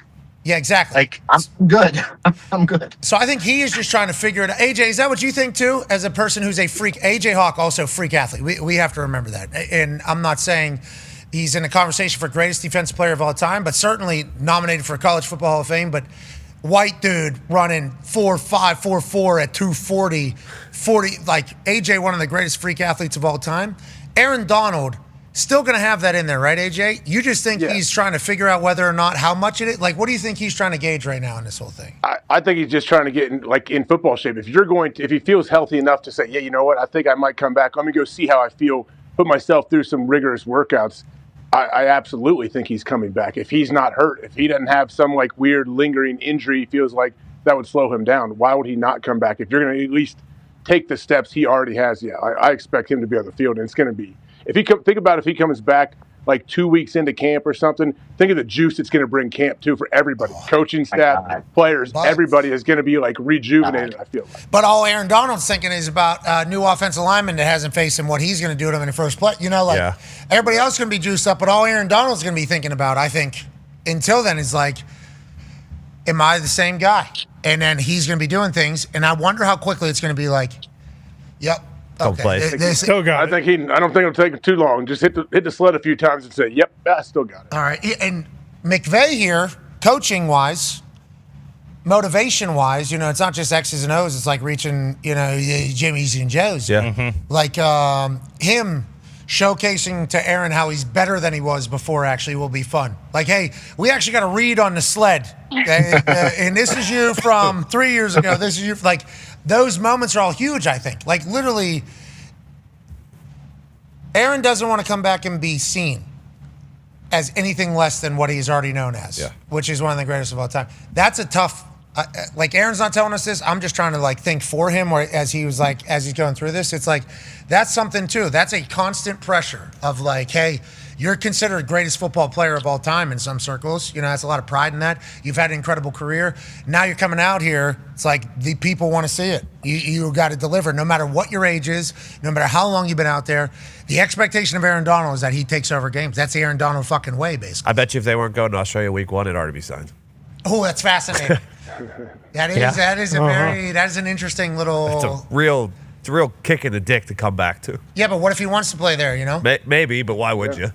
How many years you got left? I'll go fuck it. I played a game in Australia. First one ever. There's something of those. So wrapping it up, rap sheet. Your thoughts on Aaron Donald? He comes back mid-training camp, it sounded like you said. He plays full-time, and it's inevitable that Myles Garrett and Aaron Donald are going to be doing this at some point to some pick and rolls. Yeah, some offensive line on Monday Night Football. And then you just see a little AQ Shipley going, no, I don't think so, I mean, I'm sort of like you, and I hear what I hear, but I'm not talking to Aaron directly, and I don't know for sure. But I liked kind of what you said a little bit ago when you're like, if he's, it's sort of like when a guy's thinking about retirement, I'm always like, he's going to retire. This is sort of like he's thinking about coming back. It's like, what would make him go, okay, no? Like, I'm not, is he not going to be physically good? Like, I'm just trying to understand going through all this, ramping up the training, what would actually make him say no? And then the other thing is, we've had super teams or whatever you want to, I hate that stupid term, but in the past, the Rams would be a little bit of that. And they're everyone's going to be gunning for them. Expectations are as high as you could get. They're already really good. Their team is going to be so interesting to watch every game this year. Okay, we appreciate the hell out of you, man. Thank you for joining us. Have an incredible weekend. Tell the boys we said hello, and I guess Ty would say good luck with the delivery. Yeah. Full suitcase of tube socks for each of them. So I know that they've probably requested that. All right, you're the man. Tell Miss Leah we said hello. That's Ian Rappaport. Yeah, Hayes Fawcett here has some breaking news. He says 5-star plus wide receiver Manshawn Sales has committed to Indiana, he tells Hayes Fawcett. Oh, Hayes. Let's go. A little late to the party there, Hayes. What the does fuck it. you doing? He does that every time. We appreciate it, Hayes. Hayes. We put him on here, right? Yeah. Mm-hmm. It's all right. Hayes, do your thing, bro. Do your thing. That was a big deal for our program, bro. I know it doesn't matter because now we have an audience. I think that's a big fucking deal for us. Sick. That journalistic integrity a little bit. Yeah, well, Hayes ain't no fucking journalist. He is, though. They are the considered that of that, Yeah. We like Hayes. We like his hustle. He's a good guy. Can we get some fucking credit? We did it. Agreed. We had 150 people in here. Pete Nakos would never. We had a whole high school in here. He did. Pat 40 wouldn't do that. Yeah, no, he wouldn't. Shout out. Unbelievable. All right, Hayes. Congrats to you getting the big break. Nope, not going to say it because I like AC. Yes. A lot of work. I wasn't just going to automatically just ban him for life, but I'm not going to do that. He does do it every single time we have someone on. I know he's a young lad. He works his ass off. Figuring it out. Easy. It's all good. But just for the sake of journalism, which I've been questioned for before, my journalistic ethics, is that what it was? What was the way? How'd they phrase integrity? it? Is that how they phrased it at the thing? What's going on with that place? Journalistic standards? Yeah, something like that. What are those? Which one was it? We don't need to get into that game. AJ? Keep an eye out for your burn bags. Yeah. I will. How are the... He was... I can't remember if you were there or not. He hadn't seen his bees in a while. He was very worried about them. Still haven't. I'm gonna probably hopefully get in there this afternoon. Yeah, been away for a little bit. What do you mean? You got to build a relationship with them. They'll fucking leave you, pal. They'll go somewhere else. I know. Well, I got to go. I got to give them their time too. But yeah, like I've been gone. It's been a little while. Let them build, man. I got to give them their space too. Have you still not found the queen? I haven't got back in there since. It's been 10 days at least since I've been in there. But they're gone. You are checked out on this hobby. Those things were feral, dude. You guys are ridiculous. Like, why do I even mention? I shouldn't have never mentioned it to you guys. No, because we've been following this relationship between you We got and Hawks Hives box over there, dude. Yeah, we got sent an entire beehive over here. But that's cool. I was excited to learn about this, but instead, what's happening? The only thing I'm learning is that you've given up. There's no day-to-day checking on it. Like anything, and talk to anybody. Talk to David Burns, one of the greatest YouTube beekeepers there is. You got to give him time to build, man. The guy invented he has a full hood that usually has mesh hooding. If you find this guy, he built a plexiglass view shield into his hood. So I'm looking to make one of those my own too. Okay, so we're still interested. Oh, come on. More than interested. This is what they, we absolutely are interested. That's what we do. All right. David Burns. We got two things we have to do because it's Friday, but we got a lot of people that I'm looking at that have to pee and poop as well. Let's just let's just do one of each. Let's do one of each. There Ladies and gentlemen, it's for time. Do the right one. Do the right one. For each one? Yeah. See, I don't know the answer to that right now. Spox is making that decision. I know the right on one the for fly. The oh no is easy. Everybody knows that one. Something that happened that we never could have imagined. Actually, there was another one. Actually, what? The animal one or the... Let me show you some. I was thinking the animal one. Oh, okay, there's another one. Oh, that and I then have there's favored. another one I saw at Goofball Fest from last night. Oh, that. No. I want to see that one. I don't know what it is, but I'd like to see There was a poop one, too.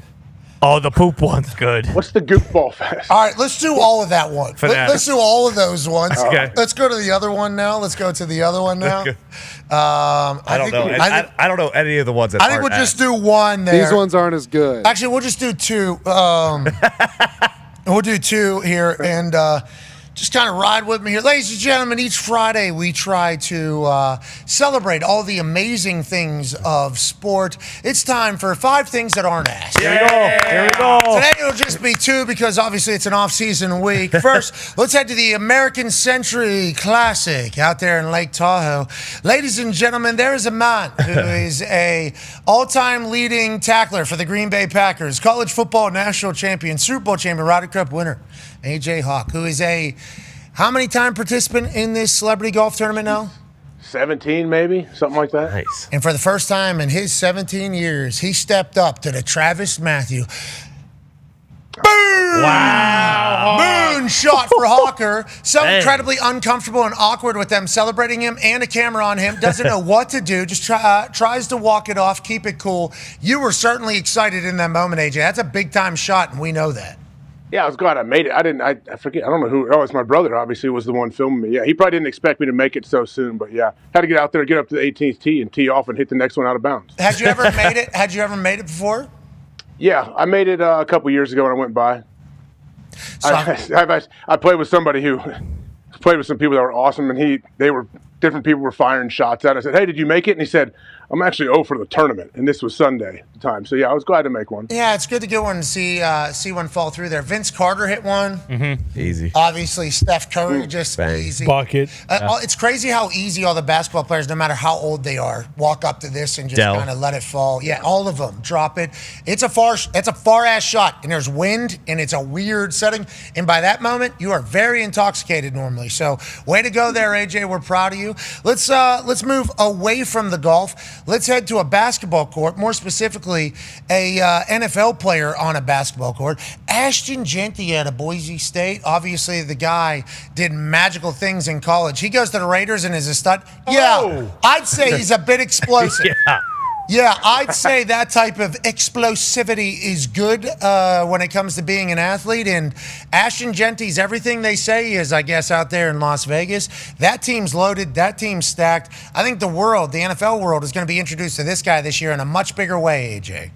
Yeah, he is. I mean, with that, how explosive he is. It's so impressive to see him do that, but it just makes me think of all the defenders that have to try to attempt to tackle this guy with his low center of gravity and how jacked and ripped he is. Like, these guys are nightmares to tackle. I'm just letting you know right now. Boys, that's certainly not ass. No, not ass at all. Buy stock in the Raiders now while you still can. I'm telling you, there's not a lot of respect for the Raiders on the sports books or really anywhere. And that's, I guess, because they're in the Chiefs and the AFC is what it is or whatever. But it's, you start looking at that roster, you look at what they did in the offseason, and you look at the Ravens taking Max Crosby, who has bangers out Raider way, available today. Congrats to him, by the way, pursuing that particular dream. But the Ravens go like this to him, boom, kick him back to the Raiders, and this might be their best team.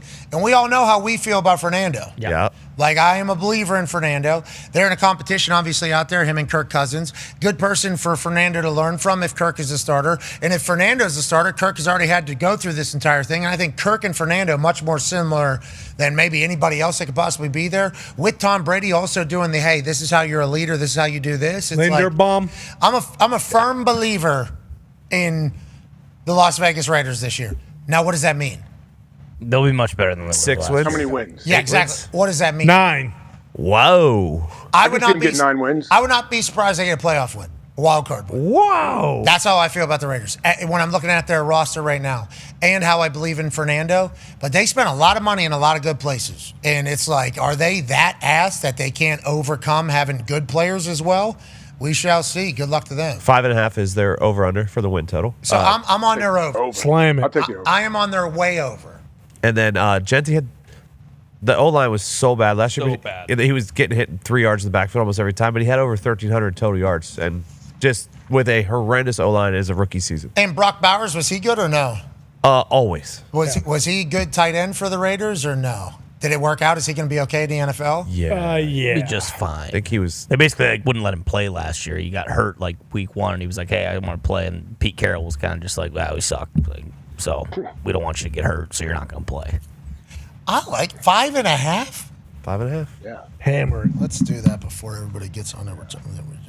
Hold on, sorry. If you're 21 plus in a legal state and agree to gamble responsibly and not like a fucking asshole, come join us, please. I'm literally getting this in before it changes. It's going to change as we talk about this, I think, especially if an influx of money comes in on them. 3. Let me, if everybody can maybe slow it down a little They bit. spent some money. 5. Yeah, a lot of you. Oh yeah, I can see him getting 6. There's 6 definitely. There's 6 winnable. It's a tough schedule. It's but, tough schedule, but there's 6 wins. Okay, but 6.5 over under. Over 6.5 is plus 125. No thanks. I'll take the 5.5. I'm taking 6.5. I feel very good about them. All right, we'll see how long I let that bet stay in my thing. Yeah. It's hard to do the futures I don't do it. bets. Can't I'm do be it. honest, it's hard to do the futures Especially bets. when you go to 0 and you're like, should I reload or just cash out this futures bet? Yeah, fuck this thing. I'll do this again later. Responsibly. Yeah. Responsibly. If you're DraftKings available in all 50 states.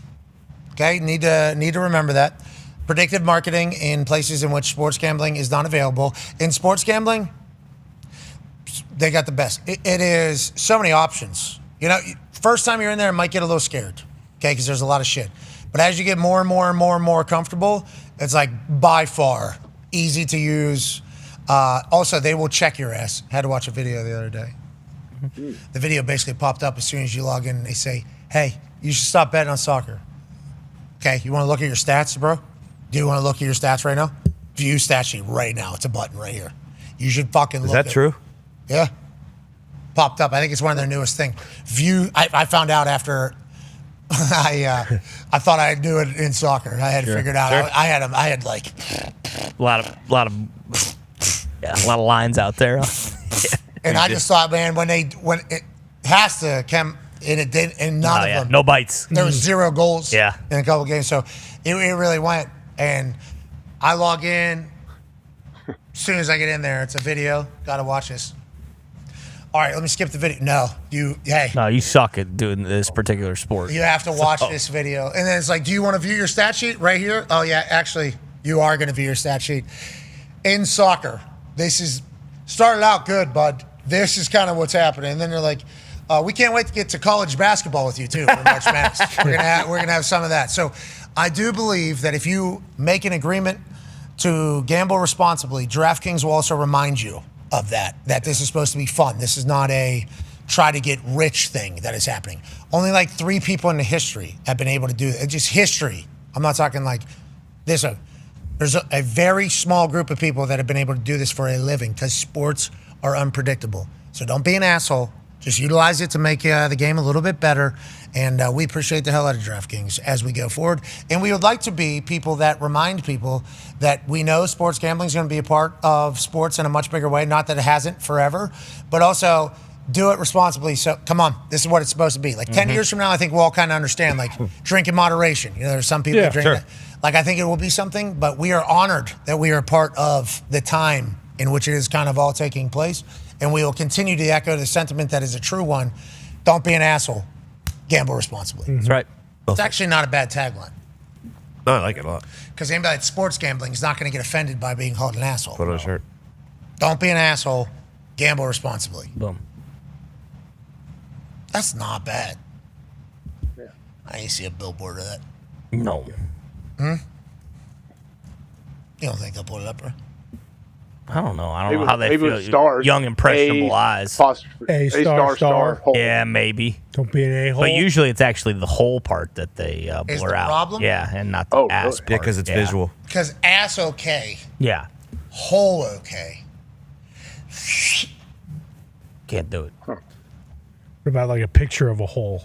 Not a butthole, but like a hole, like Shia LaBeouf holes. Yeah, and you just do one of these. Yeah. You have somebody like this, like a blind person doing this with a hole. Yeah.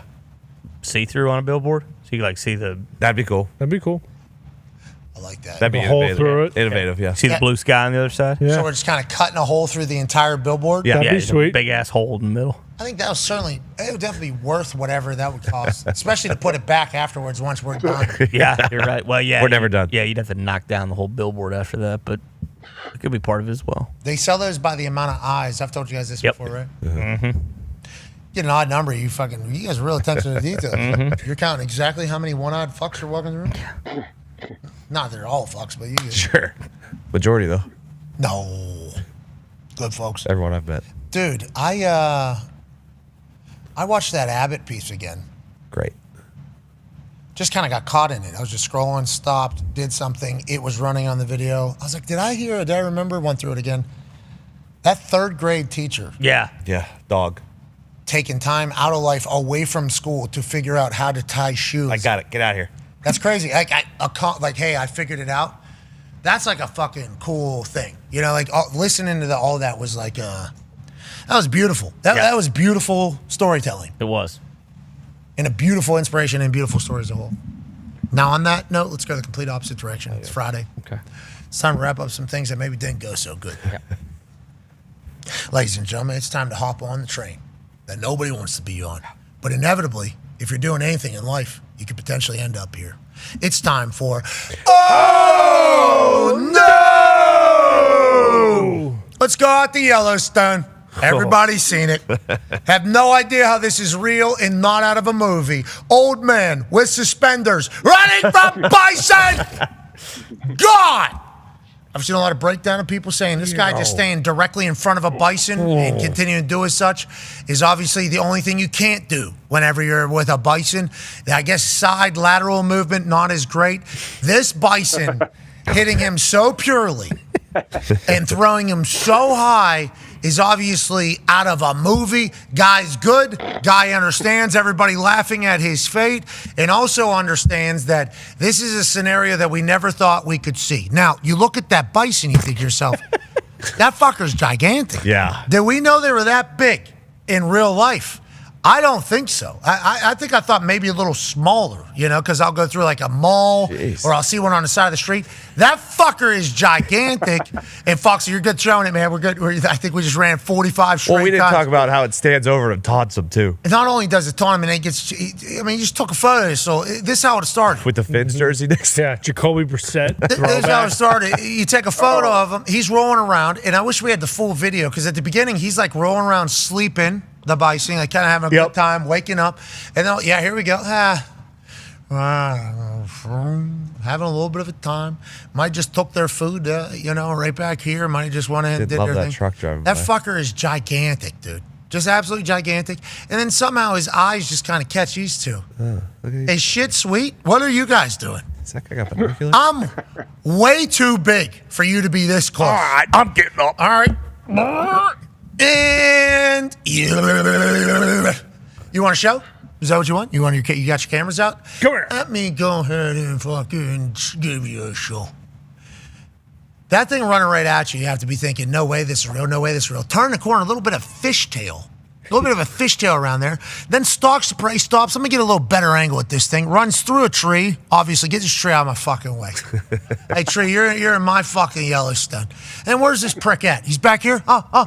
Hey, where you at, pal? Oh, let me smoke you out of here. And then let me yummy. I mean, that's a lot of thinking that bison did. Oh, yeah.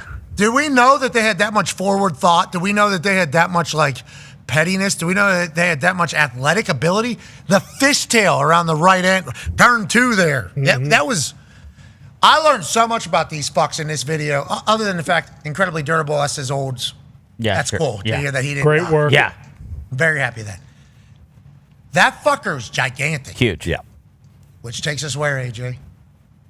The new stadium in Buffalo. Mm-hmm. We were calling before seeing this thing. Okay, I didn't know this is what a bison's fastball was. I had no idea that this is the fucking one. Is this the fucking? Is this the goat of bison? Is this Could be. Might be. Is this the biggest, fastest, strongest one that we got? Is this what they all have been?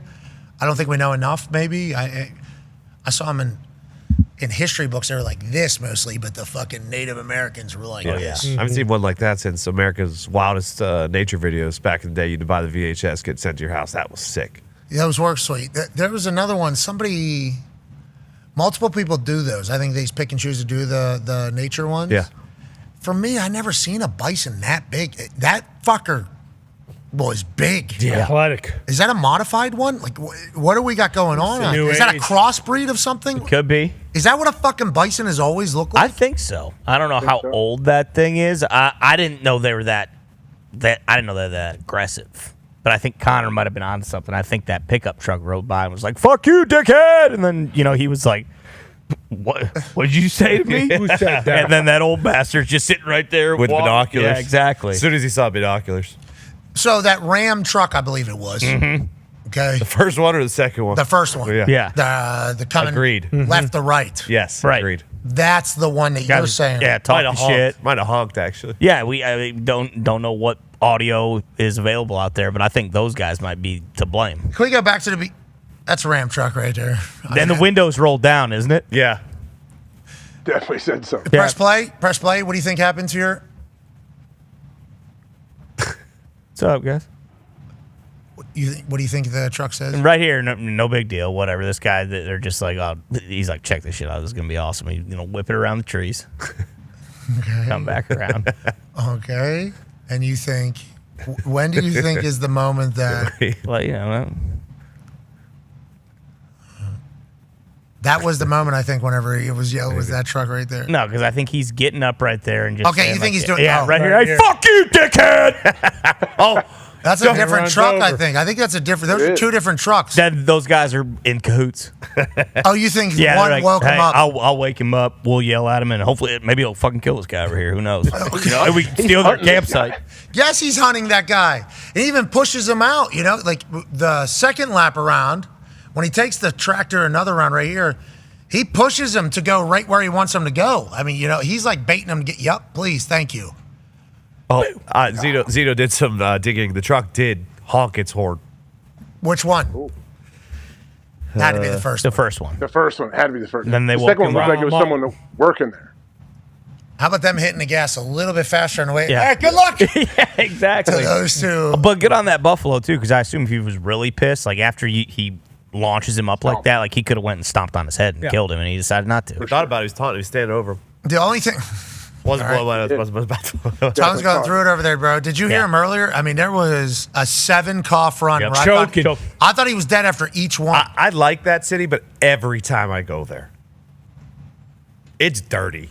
It's a dirty city. What city? What? Well, we were in 2 very dirty cities. Okay, I didn't You're right. know which There one. are a lot of people Philadelphia, New there, York. weak immune systems. It is a dangerous place to be. Oh, Bruce Brown attacking the immune Well, system. yeah, if you weren't born and raised there from birth, yeah, it's tough to. Well, born in the dark, you're saying. Well, I'll tell you, the hotel air conditioning, That too. if you got one shooting right on your face and you happen to maybe fall asleep in a different place, but then roll into that certainly will get you You're in the done. morning. That'll get you pretty dry Yeah. in the morning, and then a lot of what was that? Oh, I was just huffing the neighbor in this hotel's somehow cold air that Europe hasn't figured out yet. Directly into your face for 3-4 hours. Yes. At least. Actually, I'm not going to blame it on New York because it did start in Philly, but there was human poop that Foxy and I had to step over in New York. Really? I thought that was done. I didn't see any human poop. Day one. It was They saw so, diarrhea. so runny. I never Really? actually see human poop when we're in New York, and then I did this time. It was awesome. Really? It's the first time? Yeah, and it was disgusting. Because I'll say, like, the last 3 times I've been there in recent history, I haven't seen it. And that'd be the first 3 times that I had seen it. So that's what I guess just I was a different mindset. Yeah, it was early in the morning, too. That person's unhealthy. Yeah, we whoever saw it a is. couple people sharing a queen cardboard, so it did seem as though they were probably using the dumper. Yeah, but it could have been the horses, too. I saw. Oh, we smelled They need to that. stop doing that to those Central horses. Park horses, yeah. That's a bummer. Ban That's a them now. big-time bummer. Ban them now. Yeah. Like legit. There is a movement to ban them, and they should. It is messed I'll up. sign that And where waiver. do they go? That's part of where New do they go York. at Don't night? ban those fucking things. That's part of New York. Those things were about to die. Every single one you of get them. I these want. small city slickers coming in, especially people from overseas. They want to take a horse ride around Central Park. Now, if you want to ban a couple falafel stands, because I could have sworn I saw one of those guys just taking a fucking dump on a semolina roll and then selling it to someone. Now, that's a different story, but that's neither here nor there. You're not going to get the A grade there. We couldn't find pizza. Crazy. No piping hot pizza. It was anywhere. unbelievable. Yeah. Nothing open after 10 p.m. That was crazy. We couldn't find pizza after the ESPYs. We were walking back. You were there, dickhead. What do you mean, really? Not after the ESPYs, I wasn't there. No, but we were talking about it the 2 previous nights as well. You can't find pizza anywhere. How do you feel, AJ, about missing the ESPYs now that it's happened? I mean, I did miss out. I was watching it on TV, and I was like, man, I wish I was there, but I was unable to be there. So I made the best of it. Thought they did a great job, Marcel. Beautiful job hosting. I did think he did a good job. Yeah, he's Not good. an easy gig. No.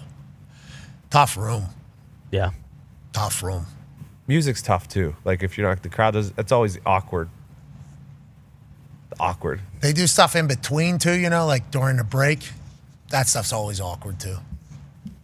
They should just play some music, just like, hey, you guys probably all want to talk to each other right now, even though the MC guy, I like him. He's good. The other shit that they try to put in there, though, it's like, there's like 1,000 people in this room that I'd much rather have them talking. And actually, I am trying to go talk to them, actually, because, we got 3.5 minutes right now.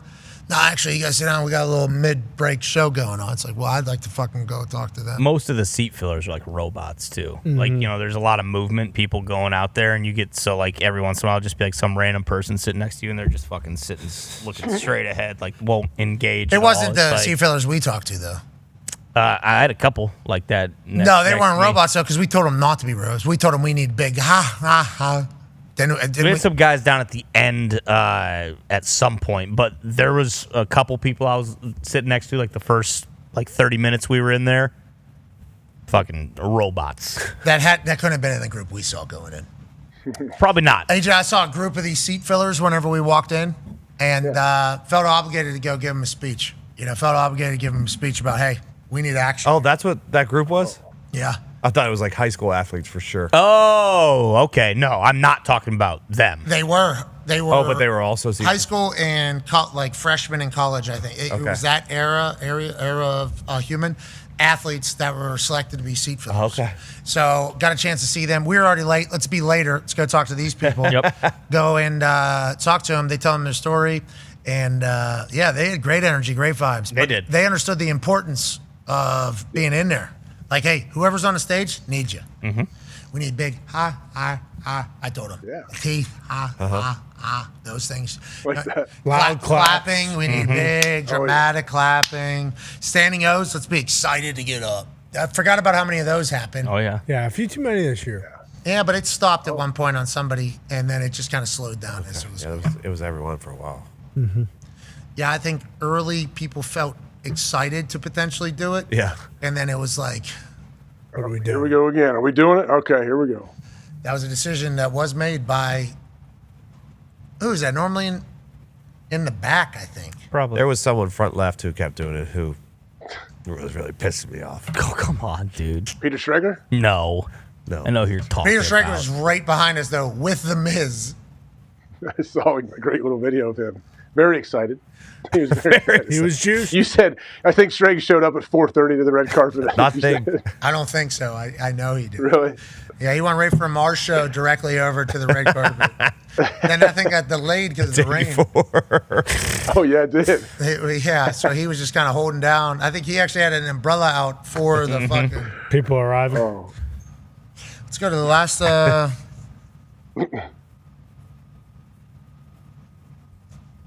right, that's the show. No. Okay. Come on. That's it. That guy earned it. He was in there for 8 hours. Just covered in Ladies and gentlemen, let's go to Kansas City. Okay, a man got stuck in the shitty part of a porta john for 8 hours. This man somehow found his way into where you poop and pee.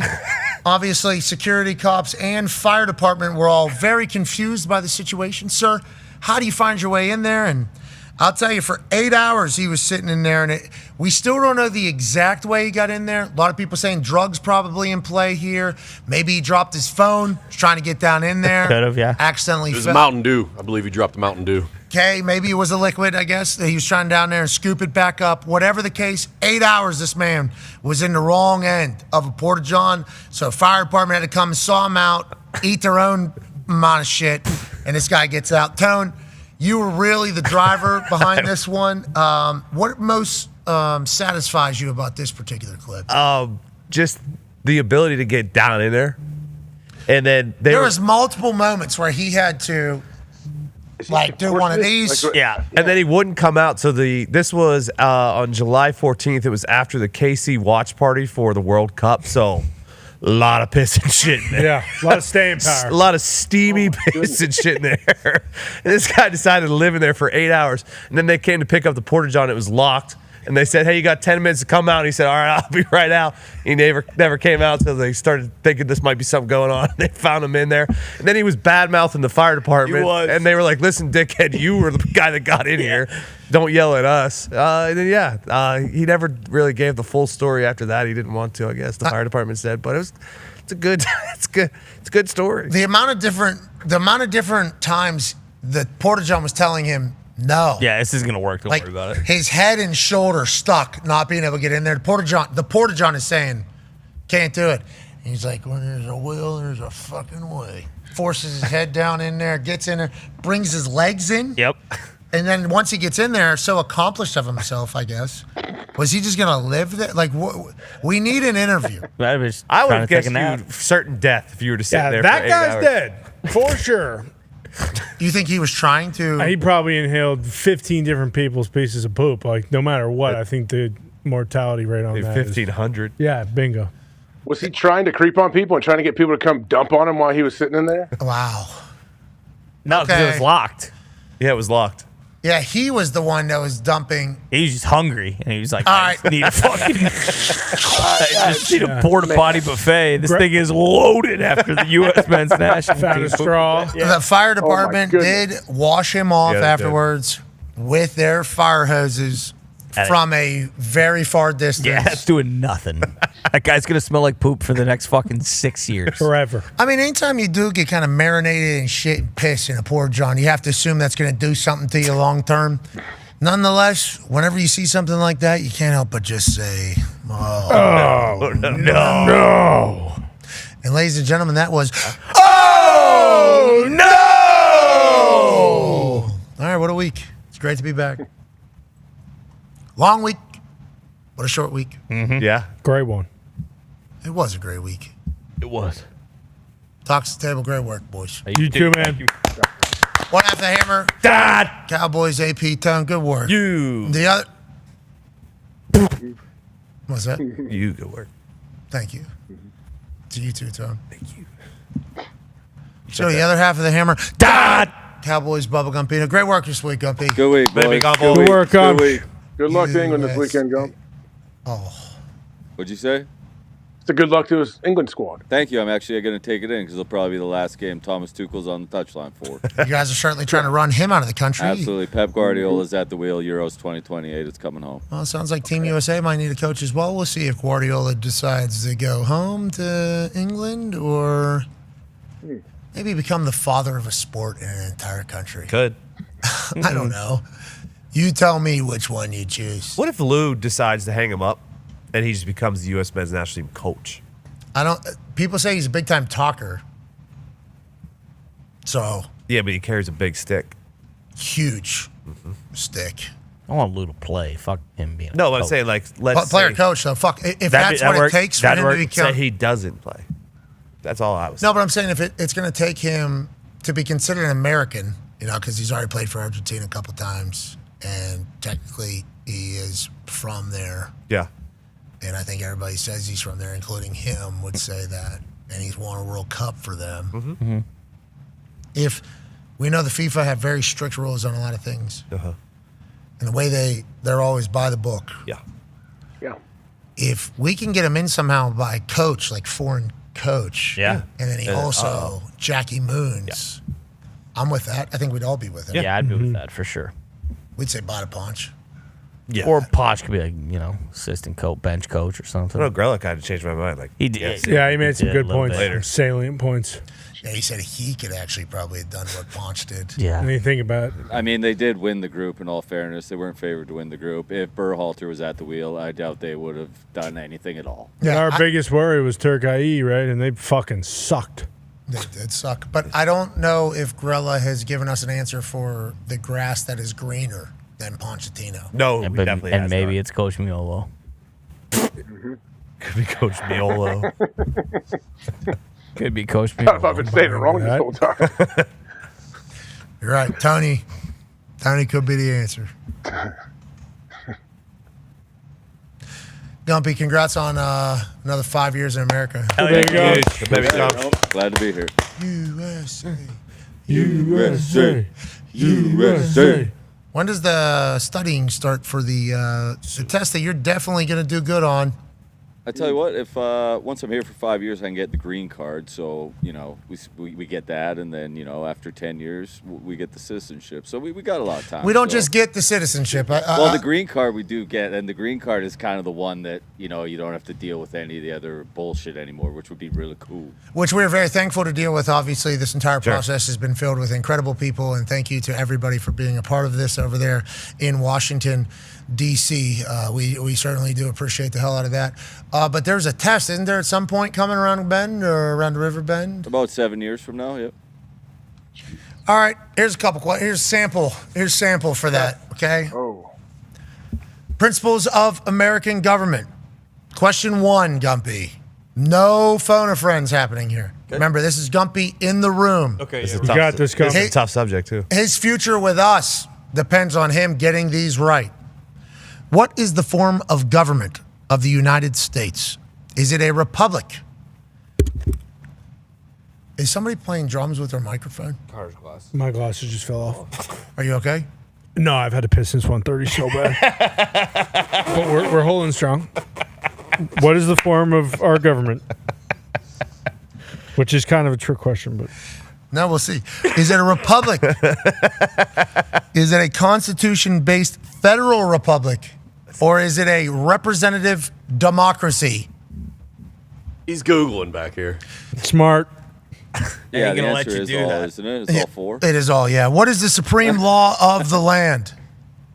Well, yeah, it's multiple choice. You kind of get to see the questions before this, though. You get all the. What is the supreme law of the I land? don't know. You know, we got 7 years to figure that out. Jesus Christ. We got to learn that one. It's faith, liberty, and the pursuit of happiness. No, that is not the principles of our country. Depending on where you go, you might just be able to say, like, it's the right to bear arms, motherfucker. And then they might I think that's a part of it. Hey, Write that in. What's the supreme law of the land, Gumpy? How many? What are the options? It's multiple choice. The questions. Every question on the citizenship test is multiple choice. All right. Bruce. Constitution, A. B, right to bear arms. That's I like that one. I don't think that's it, though. C. Faith, liberty, and the pursuit of happiness. That one's wrong. Said it already. D. Well done. None of the above. None of the above. Oh, my God. We just... The Constitution. He gave it to you. It's the Constitution. Who gave it? Do one more. Do at least one more. All right, go down there. Go down and keep going. Geography the other way. What year was Jay Fiedler the starting quarterback of the Miami Dolphins? Hold on. Yeah, he knows that. Oh, that's right. Yep. Okay, stop. How many amendments does the U.S. Constitution have now that we learned about this existing? Multiple choices, please. Okay, A, 14. B, 32. C, 27. D, 25. I'm gonna go with C, 27. Hey! How many of those do you have to get right? How many of those do you have One. to That's it. I got it. I'm in. No, in real life, what is the number? I think there's 10 questions you get asked, I believe. And you got to get what, 8? 7 or 8. Ooh. I think you're good. Can you go down? I mean, we got one, right? No, here we go. Here's up, actually. Stop. What founding document said the American colonies were free from Britain? July 4th, 1776. A. You don't need the. Just know it. You don't need multiple choice for this one. You're fucking killing me, Gumpy. Just say the answer. You know this. There's a movie about the day. He said it today. Confident. July 4th, also known as 4th of July. Also, we got 7 years. Will Smith movie. Also known as Jeff Goldblum movie. Declaration of Independence. Dang! We got time. The worry, there's no worries. We got time. Mm-hmm. We need to start now, though. Green card, you know. How long can you green card it? Forever. Oh, okay. Yeah. But don't Would we like kind to of be a citizen. We yes. want that little flag. Don't they give you like the little flag? I want to get Yeah, that you get a picture. pin? I want to get that picture for sure. Yeah. But like I said, the green card is a good start. Okay, so let's aim for that, I guess. Let's try to avoid any other 10-year bans. Because I think you could do something where they take that away. They can't take away your citizenship. They can. They can just hang you from a doorknob, and then it's just kind of whatever. Firing squad. Huh? Well, it's interesting. I mean, certainly have to dive into that at a later date. AJ, great work. All right, we'll be back next week. Have an incredible weekend.